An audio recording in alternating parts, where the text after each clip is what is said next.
Hello everybody and welcome to everyone watching live on JB Motorsports 2, watching delayed on JB Motorsports and watching live for the first time on Instagram. We welcome you to Formula 1 testing, and first of all, apologies for being 37 minutes late. That is because we have had an absolute nightmare in terms of everything that you could possibly imagine that went wrong. We had no TV pictures, we had no live timings, we had then no internet. Everything went wrong. But it wasn't just us. FOM's systems themselves, the timings went down. We actually had TV pictures and timings 37 minutes ago, but we've been fighting with live timing and we've been fighting with internet. So that's been the issue. But for the first time, we welcome you and hello to everybody watching on Instagram and on JB Motorsports 2. We are live and a brand new look as well for F1 this season as well. We'll tweak it throughout the year so it doesn't look as bare, but brand new timings and datas, and the track is clear. Alongside me in the commentary box in Vision is Josh T. Richie's down in the pit lane as well. I notice a few others are hanging around as well in the back rooms as well. But welcome, Josh. Right, let's start. 2024 for Formula 1 is go. Yeah, absolutely. Hello, everybody, and welcome to Formula 1 in 2024. We're just looking at Ocon going round the track now, going through turn 12 and up into turn 13, then down the very long straight down towards the final corner. And it's the last two corners on this track that are the trickiest. You can see, if you're watching along with us, the timing screen and who's hot and who's not. Just to give you some information for you as well. Alonso is fastest on 133.822. Then it's Bottas, Magnussen, Verstappen, Leclerc. Ocon across the line now jumps up into 6th position. Then it's Russell, Tsunoda, and then Russell and Tsunoda round out the top 8 as well. Richie's back in the box as well in audio. Hi Richie, how are you? I'm doing very good, thanks, Josh. And let's just say it's not very often I'm up at 7:30 on a Wednesday morning. Normally I'm up at 10 to 8 when I've got to leave for the bus in 5 minutes. So, yes, it's nice to be up early and actually be enjoying being up early because F1's back and, oh, I can't wait. It's nice, isn't it? You know, having the new season, a couple of new cars and liveries. It is absolutely brilliant. And, well, we'll see what happens. Red Bull, a little bit of a different design, so we'll see what they can figure up with. Also Mercedes as well, taking their car a completely different direction. This season could be rather interesting. Testing could mean something for once.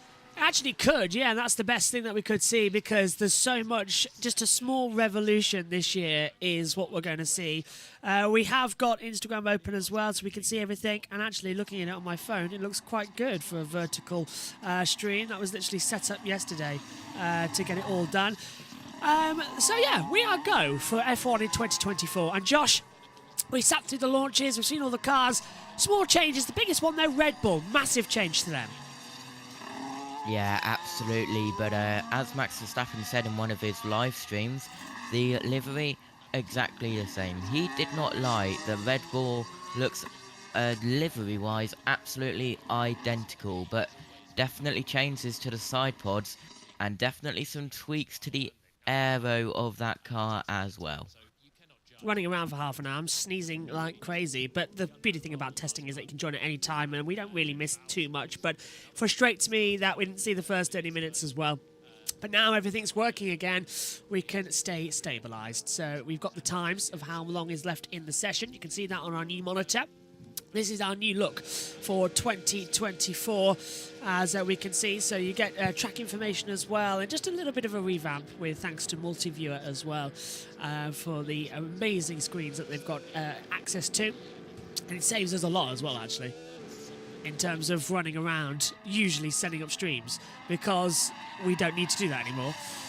But we did have to do it because we lost it for a bit, and then they put a tweet out saying where you could find it if you press the 3 little arrows and click live timing. But the problem is with that, it doesn't have your saved set because it's not actually ready yet. So it's live timing, but I've had to recreate all the set graphics as well, so it's not the best live timing because I've had to manually go through it all again. But we are underway. We are going to be hearing it. All 10 cars have ventured out onto the track already in this session. Now, if you're watching us live on Instagram and JB Motorsports 2, welcome to you. We'll be live for all 3 days. We will be back on Twitch on Friday when we get it back, and we'll be back as well on the main JB Motorsports live for the Bahrain Grand Prix. So, yeah. MotoGP yesterday, loads of bot issues as well. They actually emailed me an apology from Dorna, so that's not bad. But it wasn't their fault, so yeah. But it's been a very bad start to the morning as we try and get everything operational. Josh T's not going to be with us much longer because he's disappearing, so he's only got the first hour. Richie's only got about 30 more minutes as well. Let's see Alexander Albon and the Williams on the back straightaway. Just having a few little bits of lift and coast, it looks and sounds like as well. So we'll, yeah. Doesn't look too different. Well, it looks like a bit of smoke coming from the tyres there, Josh. Oh, so he's on the C5 tyres. Let's take a look. So has he locked the front as he goes in? I know on the exit the corner there was smoke coming from the front right. You might be able to see it in a second once they go into a better view of it. So I'm not sure if there's a bit of an issue there for the Williams, and you can see they've took it back into the pits. But there's no better time to have an issue now than there is anywhere else in the season. You'd rather get it done and dusted in testing. If your car's going to set on fire, do it in the testing. Don't do it in race one. It caught fire, didn't it, a couple of years ago, the Williams, actually, with Alexander Albon in the commentary box when the Tiffy caught fire. Yeah, well, we've had our testing issue, haven't we? That's our glitch for the day. We lost half an hour of track time, everybody, so we're half an hour behind everybody else in the session at the moment. But, yeah, we're live on Instagram just for this test. We're live on Insta just so that we can just relax and get everything else sorted and get a bit of publicity out there as well for where we need to be. So get in touch. We've got all your questions. We can see them. Rich is watching. Megan's watching. Hi, morning, Megan. So yeah, everyone in there as well. Hopefully, fingers crossed, going to be working ASAP. But yeah, just trundling down. Now, who else is in the comms box? Because I can't actually see on my side. Jackson. Oh, Jackson's watching. I'm probably deafened and watching. So, hi, Jackson, if you can hear me. Good. Oh, blimey. He's not deafened. He's You're here. You're not. Jackson, hello. How are you? I'm doing great, Josh. Thank you. What's going on, chat? It's about 11:45 here. Still Tuesday for me. Of course. Trying to keep it a bit quiet because I'm currently fighting a bit of strep, but still just too excited to see cars on track to not come in and swing by.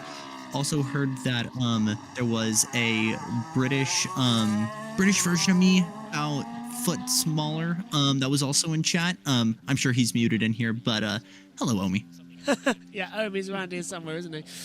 Listening in, watching. So yeah, hello everyone. Well, we had the start to the season from hell. By the way, if anyone else noticed, look at the Valtteri Bottas information as well, and that of Joe Grenier. They're on the timing screen because 18 of the 20 drivers will go out today. Verstappen and Russell are staying in at the Red Bull and Mercedes, but it's not saying kick. But anyway, we're going to shut up because Ted's down. We all shut up for Ted.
I'm cool with V-Carb. I was, Yeah, I was V-carb. thinking V-carb. Yeah. Apparently, I don't know. Yeah. I don't know if on the Instagram the audio's working on the battle computer screen. So I don't know. We'll have to double check that. But it's working on YouTube. Okay. I'm happy with V-carb. Everyone else happy with V-carb? Yeah. Yeah. I'm cool with V-Carb. I think we owe V-Carb, whatever you want to call it, an apology, because we can laugh at the name. We can laugh at the obnoxiousness that's gone into the preparation for this team. But I'm fairly confident in saying that they've given us one of the best looking cars in this very, very young Yes. 2024 grid. It looks absolute. Good. The audio's on now. Thanks, Mum. Hello. So yeah, that's good. I think V-Carb as well definitely sets it better, and the actual paint livery is decent, which isn't usually the case for many of the teams this year, which is basically the black carbon livery. We all sat through the launches and saw it all as well, so it was all just a bit more miserable. For those of you who are watching delayed coverage on JB Motorsports 1, live coverage of the afternoon session is on JB Motorsports 2 and Instagram. For this test, we're just testing out Instagram really, because why not? We haven't got Twitch, we haven't got the main channel, so just throw it on there. But it's been a bad couple of days, so we're hoping to, and it's been a bad morning, so we're just hoping to restart with some good news going forward. Alonso still fastest, but he's just at fastest sector 1 actually with a 29.686. Yes, Richie. So we spoke about this last season, and we was both proven very, very wrong. But I'm going to say it again this year. Do you also think Alonso will get a win this season? Oh, you've asked me that 50 minutes into a test and 15 minutes into our commentary. Well, we did that before. Yeah, I know, but we all like, oh, actually, he looks good this year. I don't know. I think last year Lance Stroll let the side down a lot in terms of helping Alonso. There was nobody there to sort of bring him back up and give him a 2 for all. So I would say if Stroll improves his performance and they can work together, Alonso might be able to get a win. But I don't know if that Aston Martin is in a position to win if they would favour Alonso or Stroll. I don't know, but Stroll's not going to be there. So, yes, Alonso can probably win. But he's off to Mercedes anyway, so it's pretty much non-point. No, we don't Say know that that, yet. But I also agree with that. I think he's definitely the favoured driver alongside Albon for Mercedes. All right, we don't know that yet, but he's got to be. He's got to go there. He's got to have it thrown Surely. in on the mix as well. But it depends what Aston Martin can do. If they're quicker than Mercedes, why would he leave? I think he would, because the last year of the regulations, everyone's going to close back up again, and to have it Mercedes going into 2026, I think there'd be a big sort of push to go. Yeah, okay, I'll go. I'll join you for a year. We'll see. It's an interesting time, isn't it, this season? Because obviously we had the same going in towards 20, or was it 23? Didn't we have Yeah. the same thing in 22? But this season, I think it's been through on its head more than it ever has been in the past 6 or 7 years. Because with Hamilton moving, that has pretty much put everyone into, well, most people into a bit of an uncomfortable situation. Perez, Sainz, obviously Albon in the Williams. You've got Aston Martin with Alonso. There's so many seats now which are in question because drivers will be looking to move to Mercedes. It's kind of a hot spot, isn't it? Even though they've not been performing well, it's Mercedes. And we've got 8, was it? Jess told us on the JB Motorsports podcast, there's, I think, 15 of the 20 drivers who are out of contract at the end of this year that Yeah. can now follow I think around. there was 6, Yeah. but Hamilton lost his seat at Mercedes, so 5. It's insane. Absolutely madness. And I Hey, Richie, I'll can't tell you wait. what. I think a big question we also got to ask ourselves here is, obviously we're going to have some guys we're going to want to keep around next year, but who's really the guys that are in the hot seat? You instantly think of Logan Sargent. Yeah, if he's going to last another year. He came into his own, didn't he, in the second half of 2023. But I just get this feeling that if Williams had the opportunity to say, well, if they lose Albon, if Albon takes that Mercedes seat, they'll keep Sargent for the sake of continuity. But if Albon stays at Williams, they're going to look at somebody else to take that second seat. You can see it Perez? coming.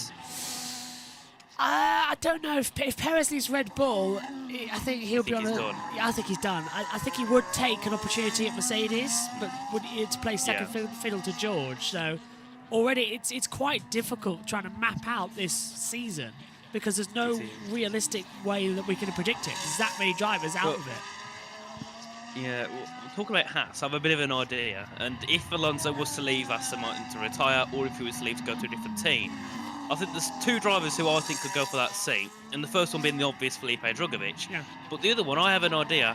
Nico Hülkenberg. At Mercedes.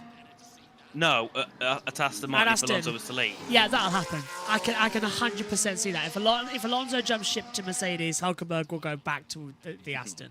110%. Would still say there's still a lot to prove there. What, with Hülkenberg? Yeah. Really? Well, he hasn't had a podium yet, has he? That's something. I'd say he's done a good job last season. You put the podium aside. I think both Hülkenberg and Magnussen are definitely in not the best terms. As we see a bit of porpoising here, it looks like, gents. Uh-oh, not again. And from the stake car. Well, that's weird to say, isn't it? Is it kick, Sable, or stake? What do we say? Right, Stake has officially left the team. It's now Kick Sauber. It's officially Kick Sauber. Because of the gambling laws, it's Kick Sauber. That's the new team name. It's going to be Stake at selected. Okay, a lot of porpoising down this main straight for a few of the cars, and it's the bumps, I believe, that's causing it down to turn one. We saw that a couple of years ago, but down the early part of the straight, there's certainly some porpoising, and that I was expecting that. And I know everyone's going, oh, well, why didn't they get rid of that at the end of 22? Many of the teams have actually taken a step back towards 2022's concept because the avenue they went down in 23, they had no development room. It didn't work. So they've gone back to the drawing board, got it in for 2022 spec, and then just made upgrades to 24. So actually, it's 22 cars that have jumped a season. So we've just annexed 23. As we see the V-carb of Sonoda, the RB into turn one. Jackson, you are right. It's a striking livery. No Instantly carbon. reminds me of old school Toro Rosso liveries. Yeah. So good. That proper sort of titanium-looking blue, isn't it? Like you've burnt it with a blowtorch almost. Look. Oh, it gets a snap out of 4. Does Sonoda. Omi says, hi, Jackson. Hi, everyone. I'm still in bed on my phone, so not chatting, but no Crofty for testing commentary. At the moment, he'll take over in the afternoon session, or with 2 hours to go of day one. He's not in Bahrain. Crofty's not in Bahrain? Not until next week. What? Oh. How did you know that? Instagram, he posted it. Why isn't he there? So Jake's in the booth then. What? I am staggered. Crofty's not in testing. No? What? I'll send you the post. But why not? Is there a reason why? Testing, not in Bahrain till next week. School holidays, so I'm spending a few more days with the family, but following events at home. That is really bizarre. It is indeed. That's the first time Crofty's not going to be on a Sky F1 commentary broadcast. Anyway, one man who is Anthony Davidson, and he's trackside. A very technical part of the track. By that I mean it's...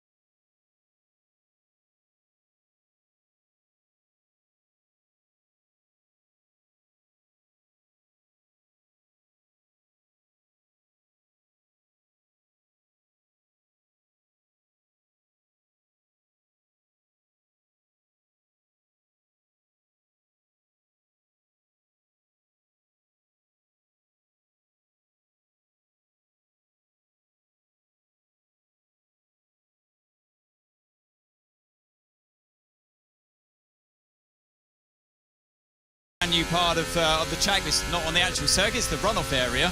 So that's interesting that they've chosen to re-tarmac that particular part. We've now got Leclerc just creeping around here through turn one. He comes on an outlap in the Ferrari. And the trick with this series of corners is really getting the car stopped efficiently, not locking the tyres up like I mentioned before, and get to the apex. Here comes Alonso now. He's been very good at this corner, pinching the car there, getting it straight at that point to then get on throttle early through the exit of turn 2 around turn 3. Now the Aston Martin does seem pretty good actually in that area. We've been watching the Red Bull with Max Verstappen behind the wheel, even losing the rear just slightly at the apex of turn 1 in the very slow speed part when you're in second gear or third gear. This is Magnussen going through there slowly as well. And it's at that point where he is there. You need the rear to be there for you.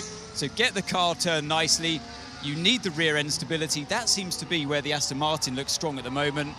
Here comes the McLaren of Piastri past us slowly on an outlap as well. They all seem to be on their outlap. What they generally do early on in this session, at least, they're doing one fast lap, one slow lap, probably to recharge the battery in between, also to cool the tyres down and cool the brakes down, depending on what they're trying. But yeah, I love watching this particular part of the track because it highlights what so many of the corners throw at you on this circuit. Very slow speed. You need a good mechanical balance, good mechanical grip from the car. So the way you're working the tyres, the suspension, that critical setup, that relationship between the ride height of the car and the downforce coming through the floor of the car versus that mechanical grip of the suspension and how that interacts with the aerodynamics. And that's why you can never have the perfect race car around this track. That combination of very slow speed and then higher speed corners later on in the lap, like turn 6 and 7, turn 12. Here's Alonso, and he got the RB behind him. Fernando just looking like he's having to start to protect those rear tyres a little bit more, and you see as he gets onto that serrated, that double edge serrated curve there on the exit of turn 2, which then becomes the apex of turn 3, how that can violently snap the car around. And I believe Leclerc is on his way. Yeah, so a little bit quicker this time for him. He's not fully leaning on the car, really nursing those tyres, apart from that bit there. So that's as they're going through the crosswind as well. It's not just the curb that's getting the better of them. And here's Magnussen. It's a really hard part of the track to get right, as you're desperately eager to get onto the power full throttle as early as you can. As the downforce and the speed starts to build in the car, you're getting to that crossover point from going from mechanical grip of the car through to the aerodynamics as you speed up. Obviously, the faster these cars go, the more load, the more downforce they get. And it's around that part there where you're getting that crossover point. And if you're a bit too eager on the power, if the crosswind takes you, if the curb gets the car, it's that fine balance that the drivers are having to deal with here. And you can only really see that stuff from being here trackside. The cameras tend to hide all the intricacies of it all. So hopefully you've seen a little bit of extra detail here. Back to you, Alex and the gang. Well, everyone's disappeared now on the board, which is quite worrying. I know Omi's watching in bed, and he'll be back with us shortly. But yes, everyone at the moment has disappeared for the time being, which isn't actually the best thing. Oh, and now the laptop's gone offline. Oh, well, that's always the way it goes, isn't it? Something happens and we all start panicking because, the laptop's just disconnected. Anyway, let's stay with Sky. On the calendar, it's the same original surface. You can see how white the surface is. That's because the asphalt, the bitumen in the surface has worn away over the years. And the stones actually have protruded, and they're now showing. So they're the white sort of, I think it's like is it Welsh granite that they used in the original circuit design here in the tarmac. So that now is showing, and it's that abrasive stone that really wears the tyres and creates such a low grip. It never used to be like that. It's weathered over the years. So because of its nature being low grip, because of the slow speed corners linked with long straights, it's quite in many ways a different circuit to where we'll go later in the year. Well, particularly Saudi. You couldn't get in Jeddah 2 different circuits, only 85 miles apart or something in location, but in terms of track design and actual tarmac, how it gives the grip to the tyre, it's almost from one extreme to the other, I'd say, in terms of grip. So we won't see, even after race day here, the true pecking order of the car's competitiveness. Thanks, mate. Answer and a half from Anthony Davidson. Loving the analysis down there at turn 1. And the provenance of the asphalt. Yes. What do we think? It's just over the border? Shropshire. Just over the Welsh border. Yeah. Testing chat. That's what you get. Lovely message on the crash helmet visor of Oscar Piastri there for Gilles de Farron, as McLaren pay tribute to a phenomenal driver, a man who was involved with that team as well. and just a phenomenal giant in motor racing who we sadly lost over the winter. Yeah, that was awful shock. I loved Gilles, like so many people in this paddock. I mean, Gilles had friends everywhere. He was just the nicest guy, genuinely the nicest guy, properly interested in everyone and everything, loved his racing, lived for his family and his kids, and my goodness, was one of the most impressive drivers I've ever seen. If he still holds the closed circuit speed record in the United States. He was phenomenally talented, just a beautiful human, and I know everyone in this paddock is going to miss him. It was a horrible shot. He was the best. He was genuinely the best. Yeah, what a guy.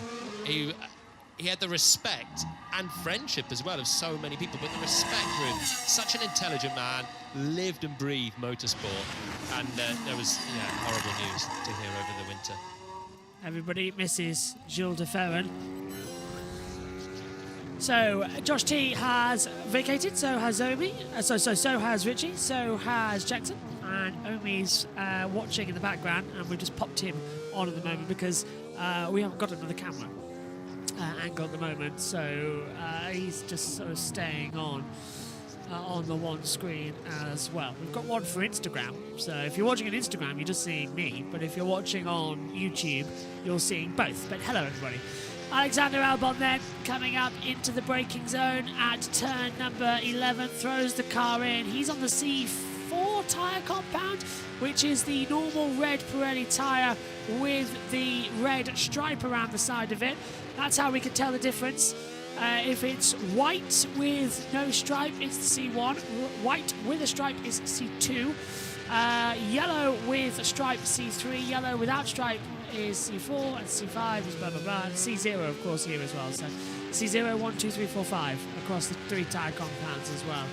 So it gets complicated, but we'll tell you which tyres they're on, and you can see the live timings as well alongside who's hot and who's not. Albon's lap time across the line.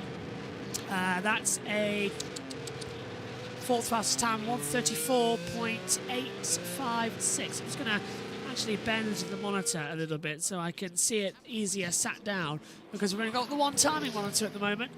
As we see Albon again, just having a little bit of pulsing issues coming into the braking zone there, down at the back of the track.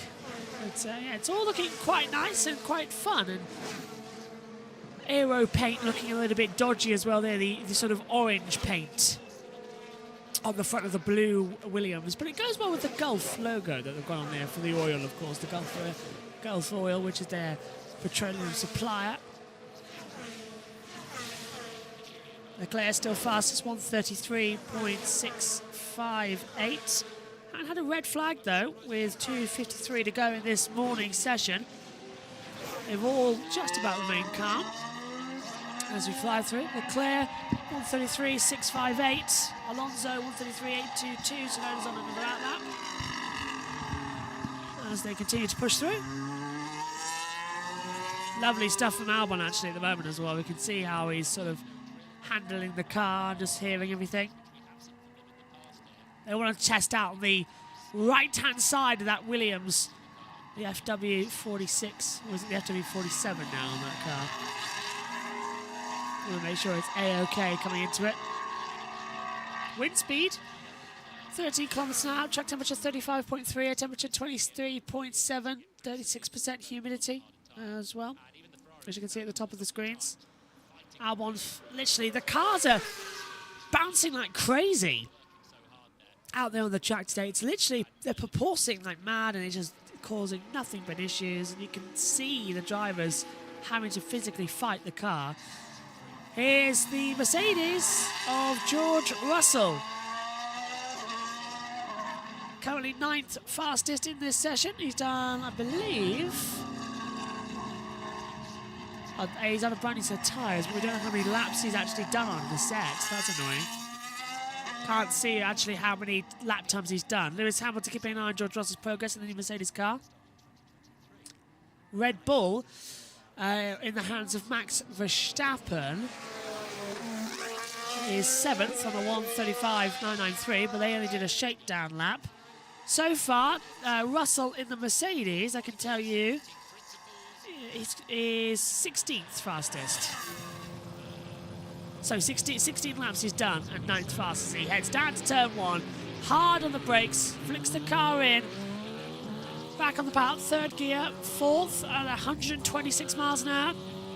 DRS Open on the run up towards turn number 4, and at this point you'll be in a lot higher speed as well in terms of control of the exit, because it's sort of an uphill entrance into 4, and then just in the exit it drops downhill and sort of curves away from you. So it's a tricky part of the track to get right, because the rear steps out on you as you go down the hill. A little bit of a lock-up coming into turn 8. Now 9 and 10 are sweeping left double, flip the car in at 9, and then you're trail braking in. That means you're turning and braking at the same time, riding the brake on the entrance to the apex at turn 10. Boot it hard down the straight. Open up the DRS once again as you're coming towards turn 11. Another fast left. Keep the car into the centre line. Let it drift out as you gradually get the power. Pick it up into 11 and flick the car right into 12. Get too much rear on, you'll hit the wall and just step it out. Double left as well into the last 3 corners. 12, 13, 14, 15, all left, all right-handers as well. Down the brakes, hard. 4th gear corner, flick the car again.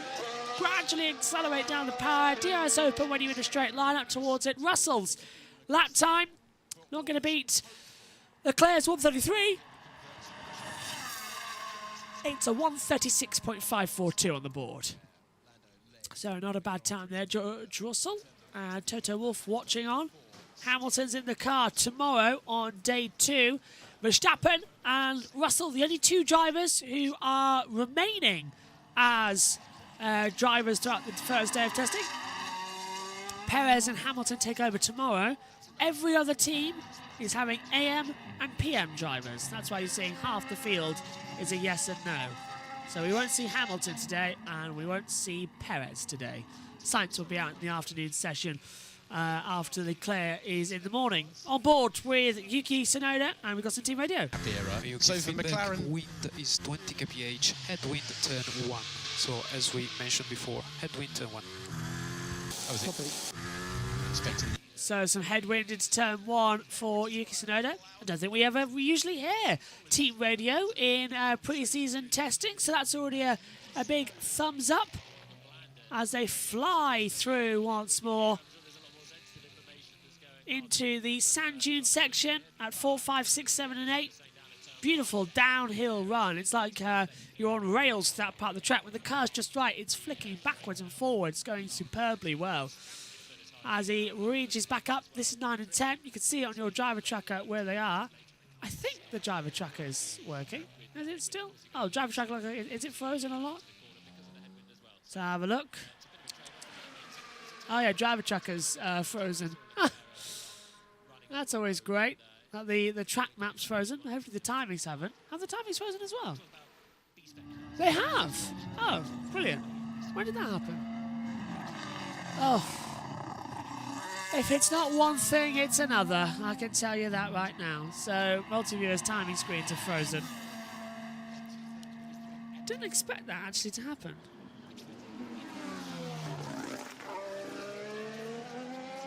So I think tomorrow, Perez and Verstappen are taking over joint seats. Then the next day, they're changing over. So now to start another lap time. But we've lost timings. By the fact that it's still ticking down. But the fact it's still ticking down, what that tells me is that the FOM server's gone down. So, yeah.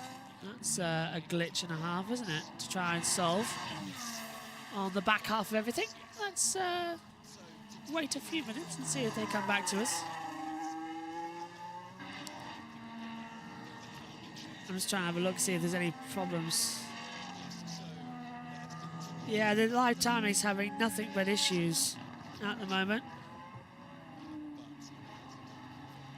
It does look very difficult, actually, how it's all working today. It does look like it's all... Yeah, there is some issues coming through. So, fingers crossed it will be working again shortly. They're probably just adjusting the systems. I mean, we're still on because we can see we're on. I don't know if I'm getting any YouTube live chat. Sorry about that, everyone. If we're not, as we're on board with Yuki Tsunoda. 5th fastest at the moment on a 1:34.834. Now look at that. It's definitely wrong because on that timing screen, Tsunoda's 3rd. So when did it stop? The time is ticking down right. So I have no idea what's happening. Morning, Coffee Dicks. Morning. Morning. Hello, everyone. I've just got my timings back up so I can see that. Hello, everyone. On the YouTube chat, Tsunoda's down by 2/10 in the middle sector as well to try and see that. Really bugged out that that's not working, that we've lost timings. I don't actually know what's wrong. Hang on a minute.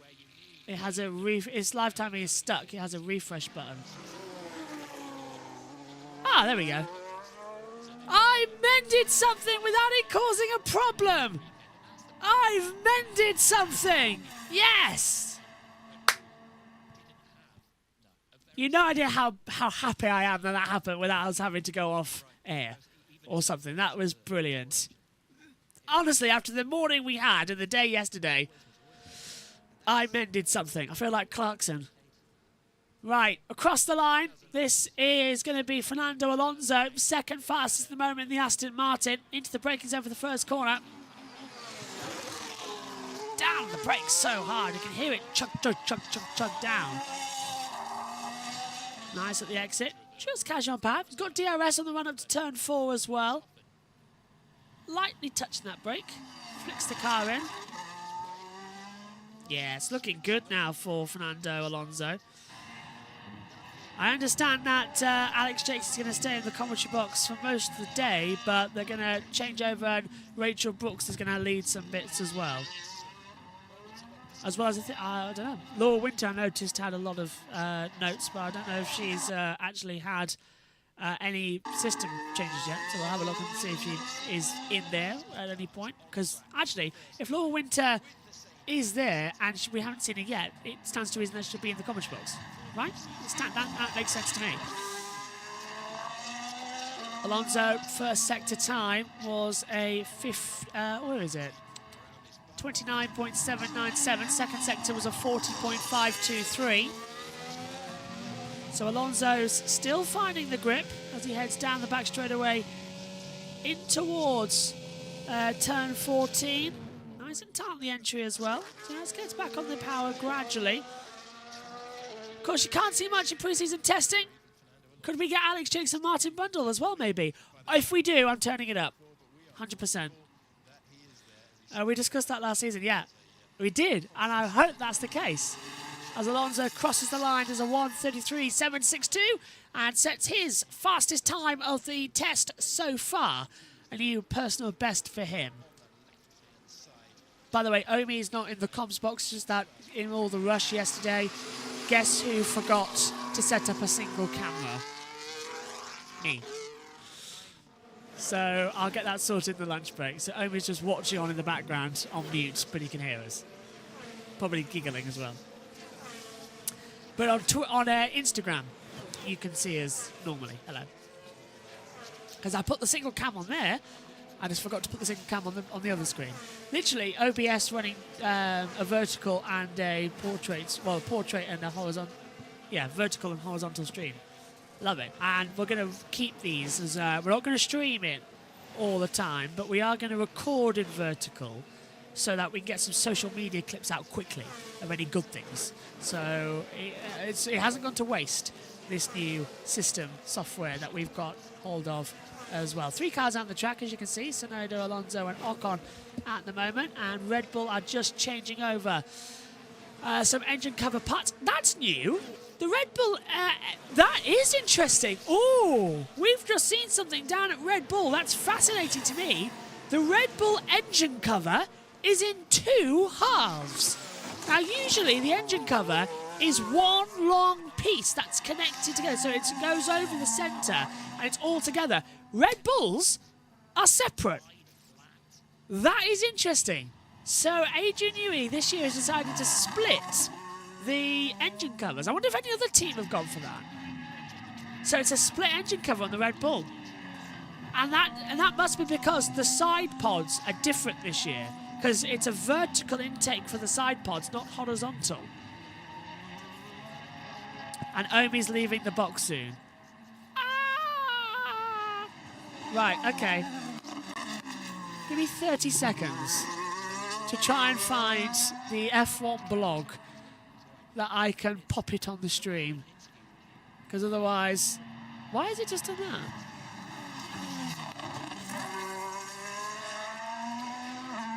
When I say I'm having a massive error, I mean I am really having one today.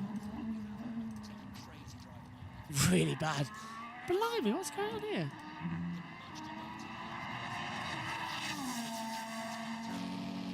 Where's BBC? I had one for BBC somewhere.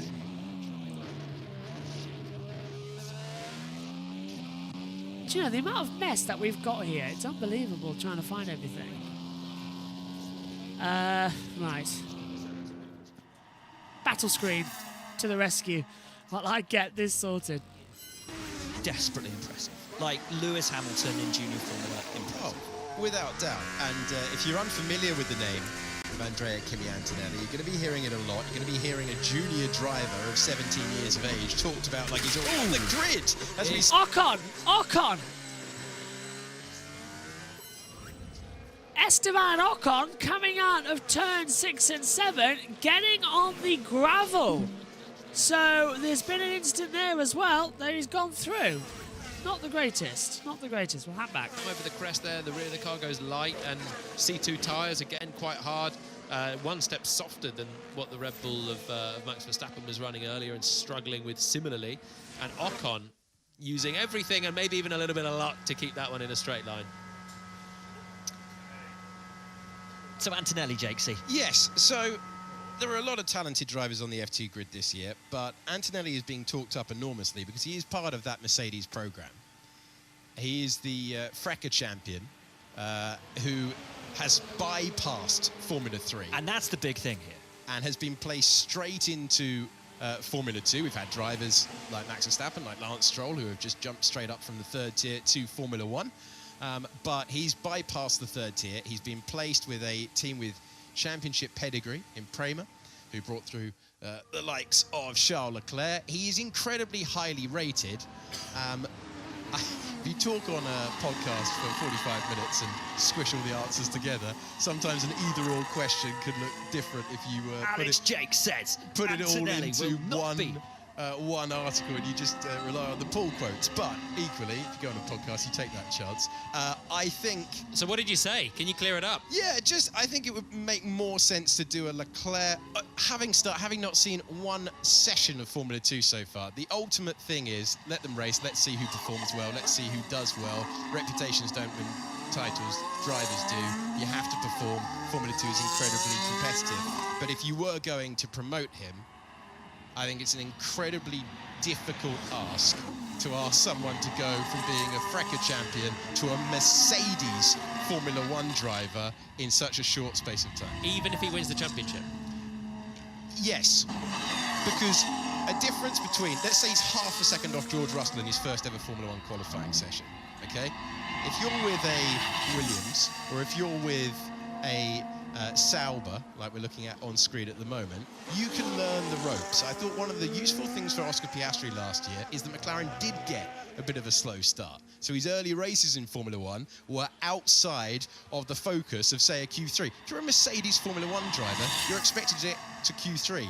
How close the field spread is, I just think you're heaping a lot of pressure on. That said, if he's phenomenal, if he starts winning for fun, like we saw with Russell, like we saw with Charles Leclerc, then there's going to be a huge clamour to promote it.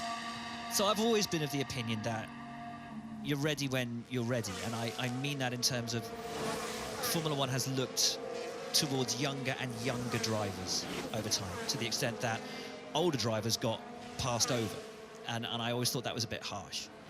You know, okay, it took you 2 years, 3 years to win the F2 title. I don't think that should matter, because quality should shine through, and it shouldn't matter how long it takes you. If you're good enough, you should be there. And I think if Antonelli does show that he's good enough, I would love to see him in that Mercedes, very wobbly rear wing on that Sauber with the DRS open, the top element there. Look, the exceptions tend to be the exceptional. Verstappen, straight out of F3 after, what, a season in cars? Straight into F1. Didn't look out of place? Not at all. Okay, he was in the Toro Rosso and then they bumped him up after a season and a bit. If Antonelli is as good as we think he is, the last time this kind of thing happened was Lewis in at McLaren. Everyone said it's too soon, he's not experienced enough. And he was in an era of unlimited testing, admittedly. He got a lot of practice. That is Will Buxton anticipating where I was going. I saw your eyes light up.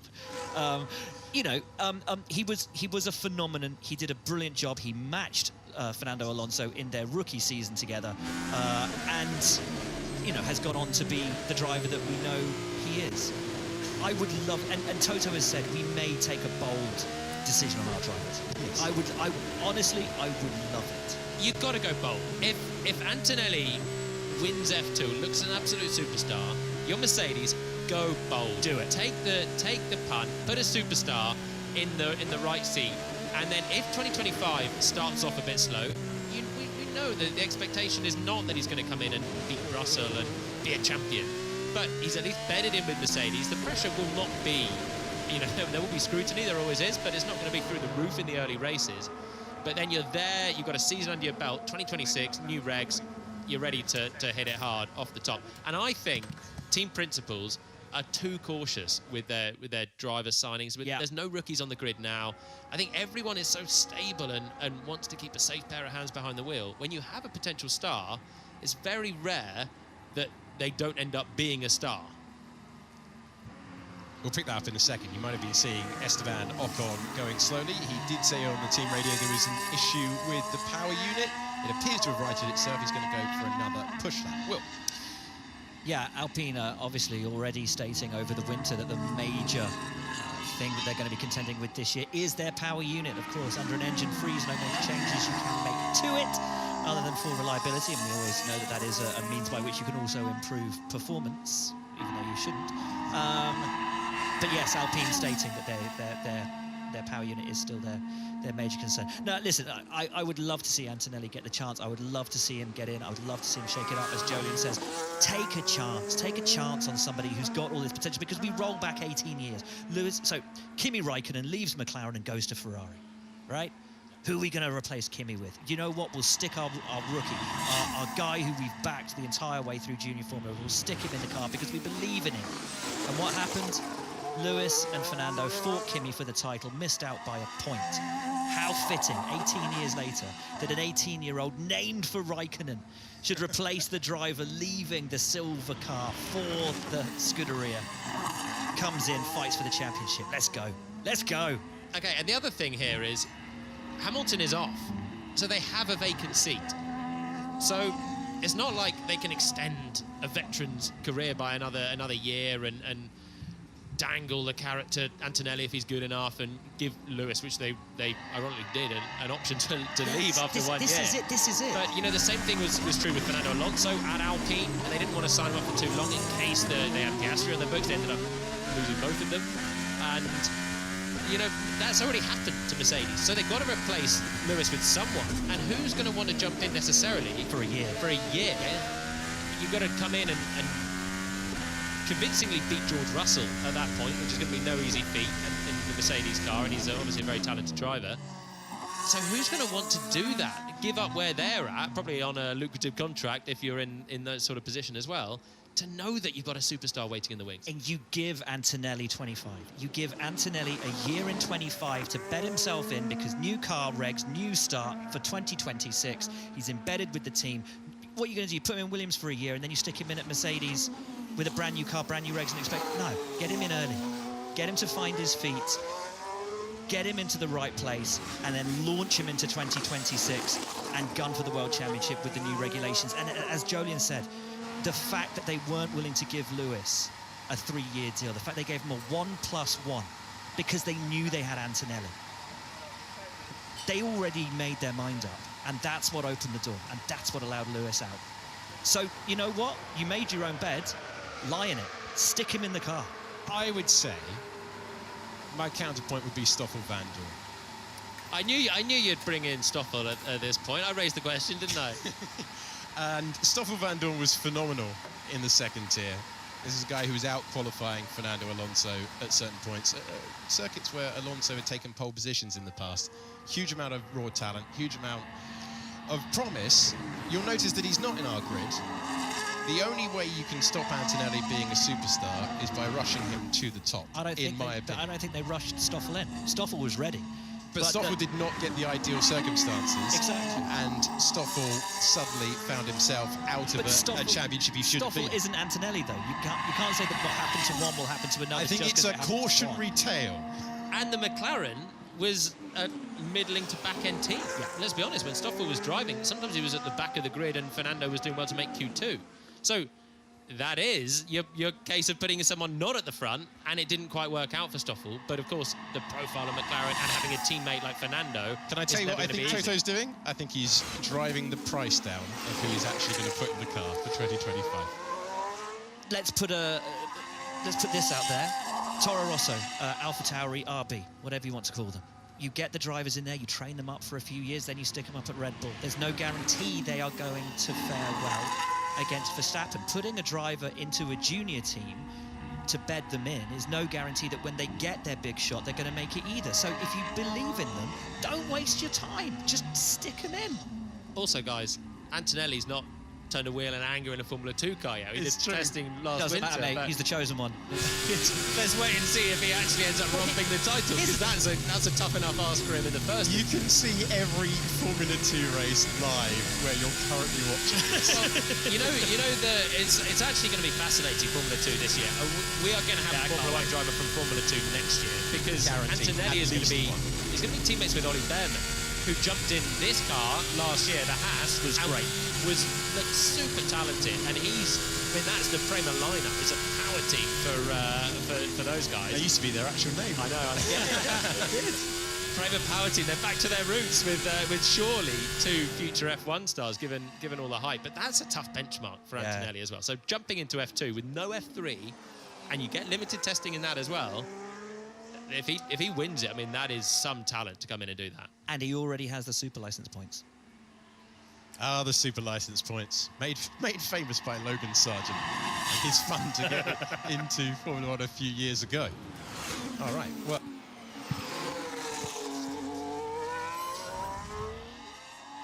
So we have a total of 2 hours and 29 minutes to go here in the first day of pre-season testing's morning session. Now I asked, how are cars on the track? They're doing okay so far. Leclerc on a 133.658, Alonso 133.762, Bottas 134.431, Albon 134.587, Tsunoda 134.834, and then it's Magnussen 135.692, Verstappen 135.993, Russell 136.542, and then Ocon 136.563. That's the times at the moment in this opening session. Well, we've managed to get the blog working, so we have some information for when there's no commentator alongside me in the stream, which is now, while we wait for people. I have no idea, by the way, what the timings are supposed to be on the blogs as well. If I take a look, actually, at the commentators chart to see who's going to be through. Josh G's really been busy, isn't he? Getting all this sorted as well. And F1 testing, so we're at 8:32 a.m. 8:32 a.m. No one. Synth's going to be around in about half an hour, so Synthal will be joining us, and then Ed Hunter's around in the afternoon as well. But right now, in this little gap we've got, nobody's around, which is annoying, but fun. But yeah, Adam's going to be joining us for the last hour later on today. Ed's going to be joining us as well. It's going to be fun. So just get through, and then we can have Synthal in the box as well. But yeah, it's damn putting this on it during school hours as well, when everyone's just returned to the running order. So it's a bit difficult, and work, of course, for everybody getting in touch with it. But 2 hours and 27 minutes to go in this first session. Best helmet design as well, definitely I think for Yuka Tsunoda at the moment. Looks absolutely awesome with these livery that we're keeping an eye on. And in the only 3 cars out there, as you can see, Albon, Magnussen and Alonso. Everyone else stays inside pit lane. Got their own testing situations. Rachel Brooks. Rachel's who was coming in the taking box. lead right from. So we're going to pass over to hear from Rachel. So Ocon jumping out of the car. Oscar Piastri still with just 9 laps to his name, back in the garage, as is Max Verstappen. 22 laps on the board, the most of anyone right now is Fernando Alonso, still circulating on 26 laps now for Aston Martin. The lap count creeping up. It's been a very reliable start to the day so far. Piastri just with 9, but no obvious sign of a problem for McLaren in the pit lane. They seem to be running through their program methodically, unpanicked. Hello, Rachel Brooks. How are you? Hi, Jolien. How are you? Very good. Enjoying the first hour and a half of the coverage. We've seen plenty of cars on track. There's some nice stories going on. How are you finding it so far? It's been good. I actually was sitting in here for that Antonelli discussion, and I agree. I think I would say yes, give Antonelli a chance, and also I would say possibly hang on till 2026 and get Fernando in for a year. Are your team Alex J? I am. I'm a combination of the two. I'm a combination of all 3 of you almost. Scary thought.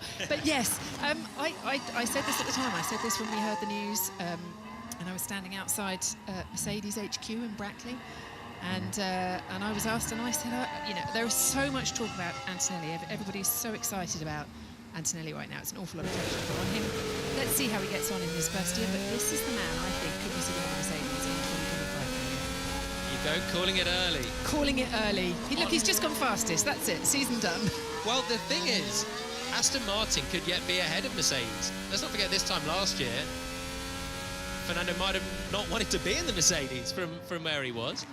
New cars, new hopes for both teams. I think Mercedes particularly have probably got a bigger chance to move up the grid with their a bigger revamp of their car from last year to this year. And of course, Aston Martin got a little bit lost towards the end of last season, which doesn't give you a huge amount of hope, but so far they've looked good on track. Fernando's flying.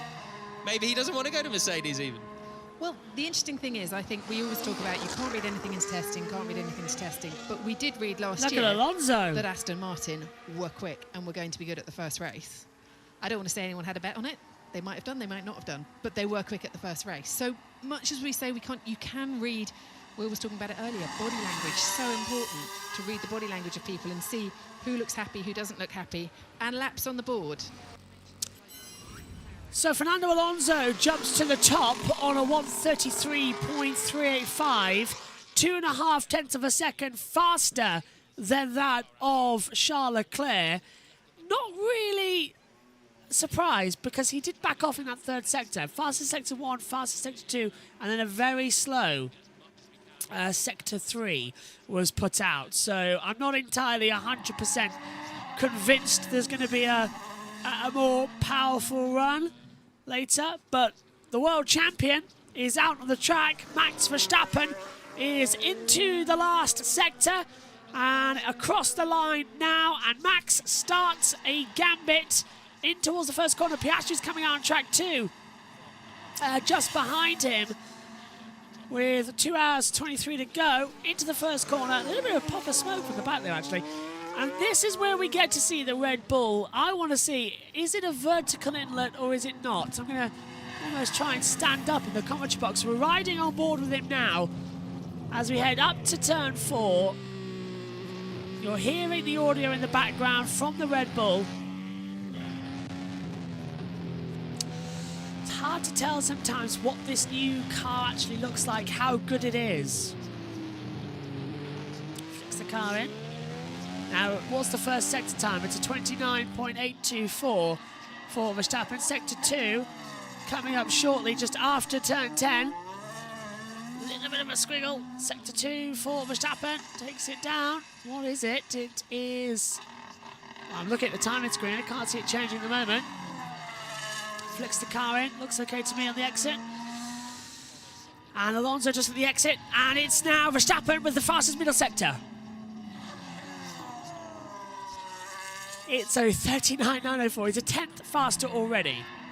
So Verstappen with the fastest sector 2 already coming into the last corner at turn 14/15. Gets back on the power, eases out the throttle, and Max Verstappen is about to end the testing run, and it's a 1:33.065. On the first morning of testing, he is already 0.3 of a second faster than anybody else. You just don't know where to look, do you, at some point? What a time from Verstappen. He's gone fastest. And now Leclerc down to 3rd. Let's hand it back over. At the wheel for Max there. Even through, this is the tricky double left-hander, turns 9 and 10, no lock-up. And that looked much more stable. So that's what you want to see from the car earlier on. There is a little correction, actually, as he's getting out towards the curb, trying to put down the right foot, the accelerator. But Verstappen then looking much more comfortable in that car now. And comfortable in the pit lane is Laura. Laura, what have you got for us? Thank you very much indeed, Rachel. It's very good to be back in a Formula One pit lane, I can tell you that for sure. I am in front of the garage of the Alpine of Esteban Ocon. A tricky 2023, of course, for Alpine. The departure of Otmar Zafnauer, the departure of Alan Permain. Bruno Famin named in the winter break at the launch as the new team principal. He's officially within that role now. Previously, of course, an interim as they just navigated the ups and downs of 2023. Both the drivers out of contract for this year. Esteban Ocon, indeed, out of the car at the moment. You can see the blue Flowbiz all over the black carbon fibre of this A524. In the launch, very much saying the A523 was a car that had plateaued. And so what you are seeing here is that only the steering wheel has survived of that car. This is pretty much a brand new car. I have to say, we've been stood here for 5-10 minutes or so, and there has been an awful lot of work going on around this car. I mean, as you would expect in testing, with setup changes being done throughout, run programs to be had. But a lot of work done here to the front suspension of the car, around the nose as well. And they were earlier taking photos, shining torches to the floor edge and the underneath of the car as well. Worth noting, the PU installation for this Alpine has been optimised and enhanced. Not too much else they could do with a power unit, of course, but it was a sticking point for them in 2023, that power unit. The Alpine often feeling they were down on power. This is currently the scene of the Alpine garage. Sam Collins in the studio with these pictures that Alex on camera here is getting for you. A lot of work going on. Body language seems, I would say, well, not urgent necessarily, but hurried perhaps to get this car back out and get Esteban Ocon clocking up some more laps and a run programme to get through.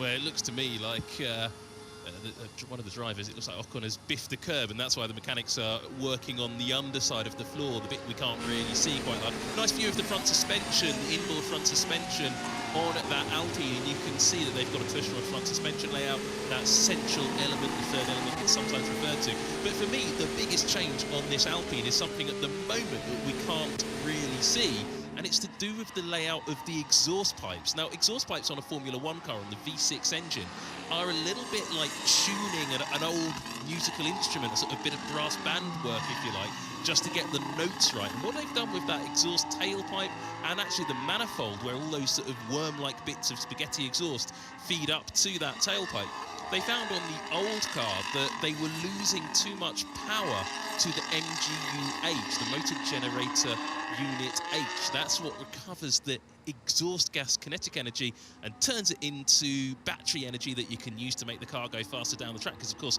these are all hybrid cars.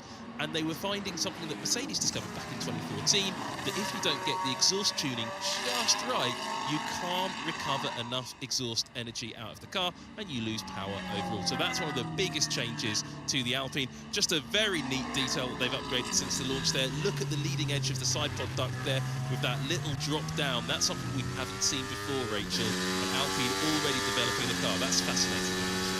Sam, actually, if you can hang on for a second, I just wanted to ask you something, because Matt Harmon said at the launch that Alpine have pretty much changed everything bar the steering wheel on this car this season. They seem to have gone back to sort of a base level where they have a lot of avenues they can go down with this car development-wise, which it seems to be a running theory throughout several teams on the grid. It absolutely is, because we've got some pretty stable regulations expected into next season. I know it sounds pre-season testing 2024, and I'm talking about 2025 car design here, but this is actually a really crucial time for all the teams. We've got a major rule change coming in 2026. You really don't want to get your car concept wrong and have to go and engineer a completely new concept from scratch, because you're going to have to lose a load of time and you really need to be developing a completely different concept of car. Right now, all the teams are banned from developing their 2026 cars, so all the work that goes into these cars needs to carry through to 2025. And some of those comments you refer to, Rachel, that Matt Harmon made, I would suspect that this team, Alpine, may be plotting to carry at least the chassis and car concept over of this Alpine over into next season, which the team used to do an awful lot when Jolien was driving for them with the Renault chassis. They kept their chassis seasons, I think. One managed to last three different championships. Great, thank you, Sam. Jolien, go on. Did you want to come in on that? Yeah, no, that was not when we had the Lotus chassis in 2015 became pretty much the Renault chassis in 2016, but then it was the year after that was a major rule change. So there was no chassis carryover at that point, so it must have been just before my time at Renault. But Alpine are they're another team that have been pretty downbeat with the launch, with this concept change, and it's clearly a bit of a new direction for them.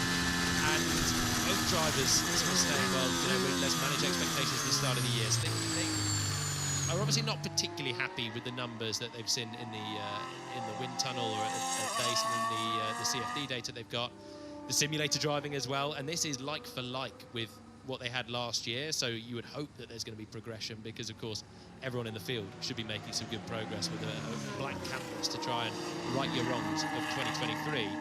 But Alpine have started the year thinking we're not where we want to be, but crucially with the concept change they've given themselves more wriggle room to add performance to the car, so that is the long-term goal, I think, there. And potentially the drivers have got to be a little bit patient to exploit that, and maybe it'll come quickly. Maybe there'll be some more development in the pipeline that can take months, as we saw last year with McLaren. Patience is a key word, I think, because I got the impression from several teams up and down the grid, maybe even almost half of the teams, saying that they know they are not going to be competitive at the start of the season because they have given themselves an opportunity to develop this car in so many different directions, which is maybe something they didn't do last year, which is why a lot of them struggled to try and catch up.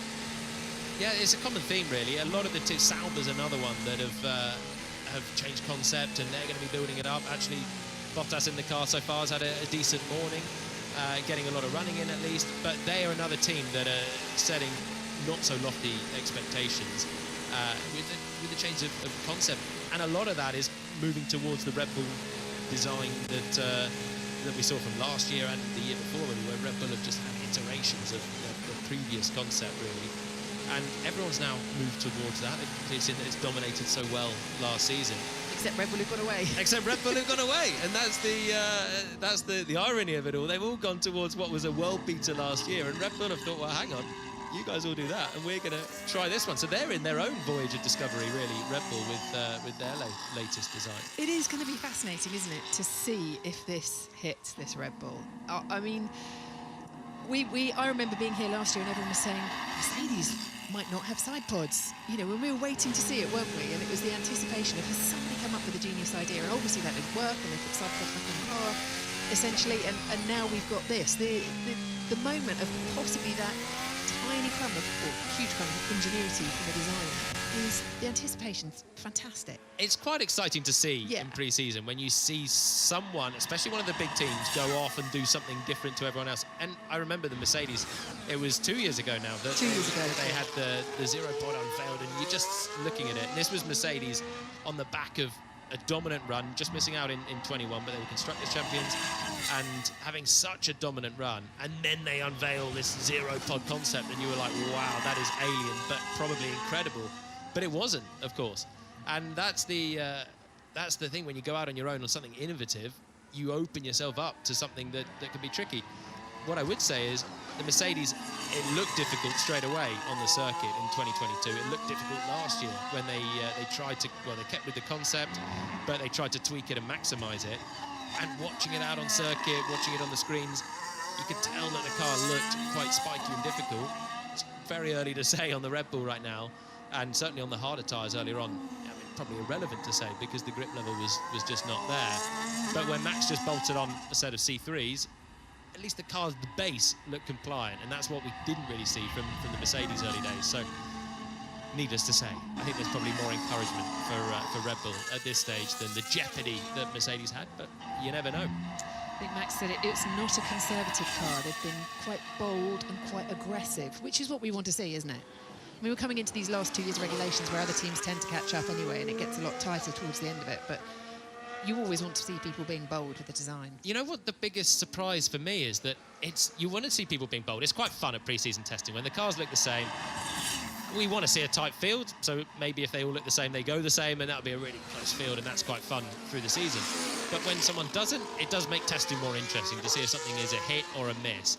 What you don't expect is the team that has dominated, not just won the championship, but thrashed everyone, to be the team that's taking the risk.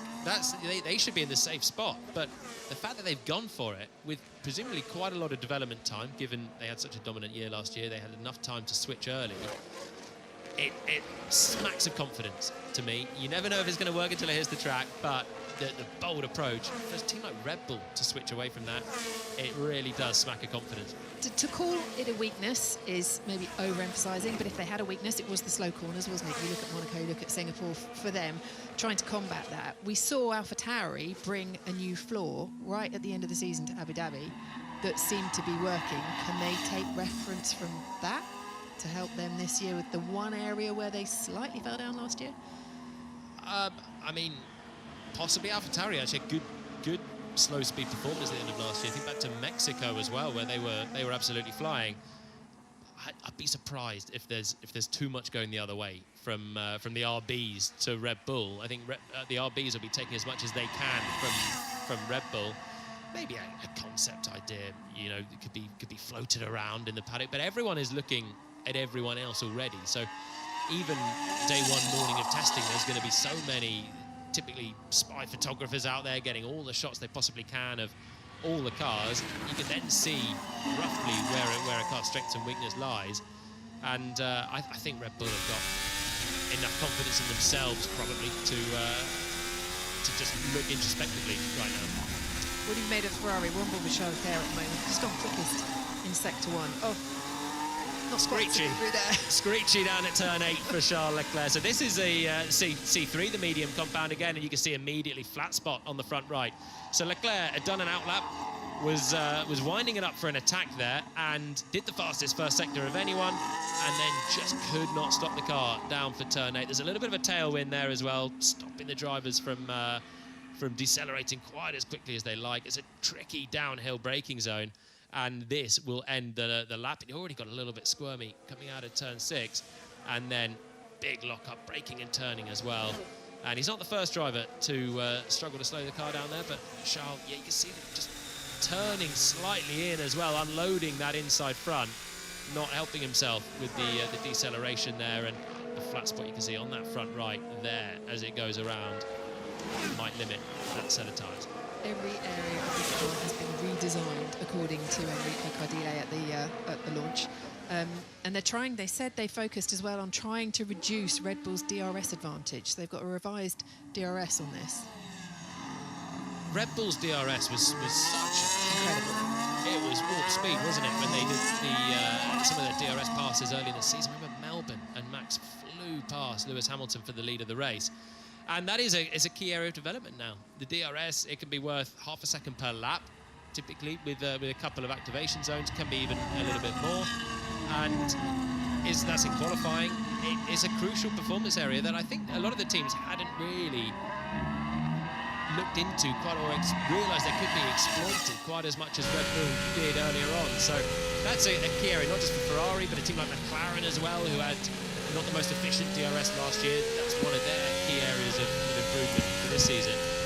Ferrari, I think, are quite interesting to watch, as well as Mercedes this year. Mercedes have gone for a baseline of what they tried to start last year, but they were a bit stuck with the chassis choice they had for the Zero. Yeah, and it wasn't a blank canvas that they started with. They wanted the zero pod to still work this time last year, and then they scrabbled around to find it didn't work. A very good bodge to make it work, and found some performance late in the season. But this is a fresh start for Mercedes, so there's hope that they can move forward.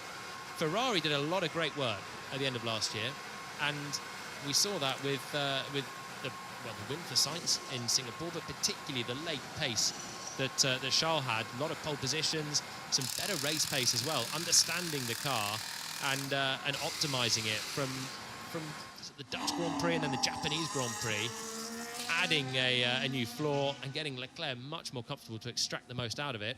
And they're moving on from that baseline, and that's the order of the day really for Ferrari, is to try and get the rear settled and predictable, so that Leclerc can add some front and get the car rotating like he likes. They're trying to get... Yeah, and Leclerc is currently coming across the line. It goes second fastest third sector of anybody though, with a 23.197 as well, so very much decent on that lap time.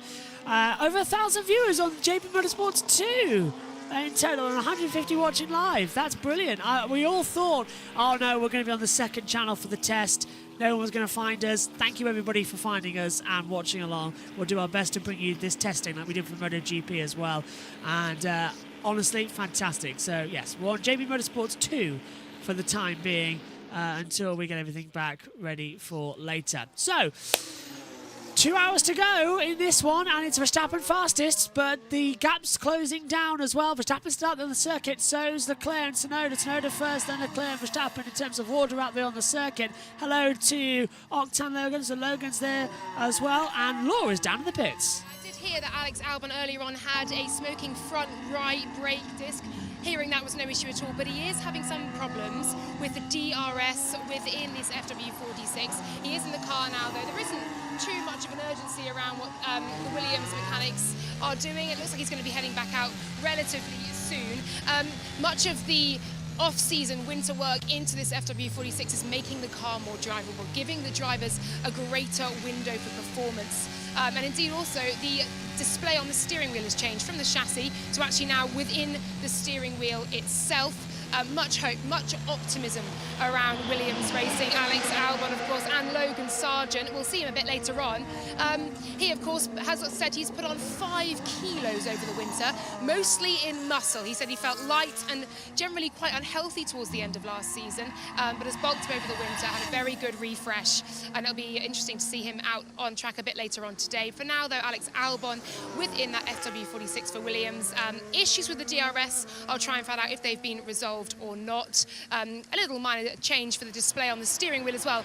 I am also hearing, I just heard, there is a very quirky, fun change to the Mercedes steering wheel as well. So I'm going to head down there and see what I can see and let you guys know about it. Great. Yeah, I've heard about this. If you don't know about it, they've teamed up this season with WhatsApp. And basically what they've got is the pit to shore radio, which is the pit to the driver radio system. Instead of having the normal radio communication, which is the 3 little signals that looks like a Wi-Fi router, they've actually put it as the WhatsApp button, the WhatsApp logo, which is fantastic. I'm sure Laura will be telling us more about that shortly as well. Hello to Hala Martin as well, watching on. Oxan says, could have been worse, could have been CB Radio. 10-4, good buddy. Yeah, absolutely. We're all here. Hello. We're all on as well for this test. Just to give you a quick update, we're live also on Instagram at JB Motorsports IG. So that's vertical. So if you're out and about, just want to sit on the side, if you're on your phone as well at work or something, and you just want to see the timings and listen to the audio, the driver tracker, we're on vertical as well on Instagram. And then we're also here on JB Motorsports 2. Also, we're going to be on JB Motorsports Twitch on Friday when we get that back, because that also got hit with a block. Due to there was a rogue bot from MotoGP, and they've actually apologised. They said, no, it wasn't us, sorry. But I'm all good. I'm all fine, because it's turned out for the best with everyone still watching here on the session, which is great news. And we're going to be uploading this. So if you're watching on JB Motorsports, the main channel, and you're watching this as the delayed premiere of the coverage, hello, we're live on JB Motorsports 2 and on Instagram as well. So we're just trying some new things out during testing.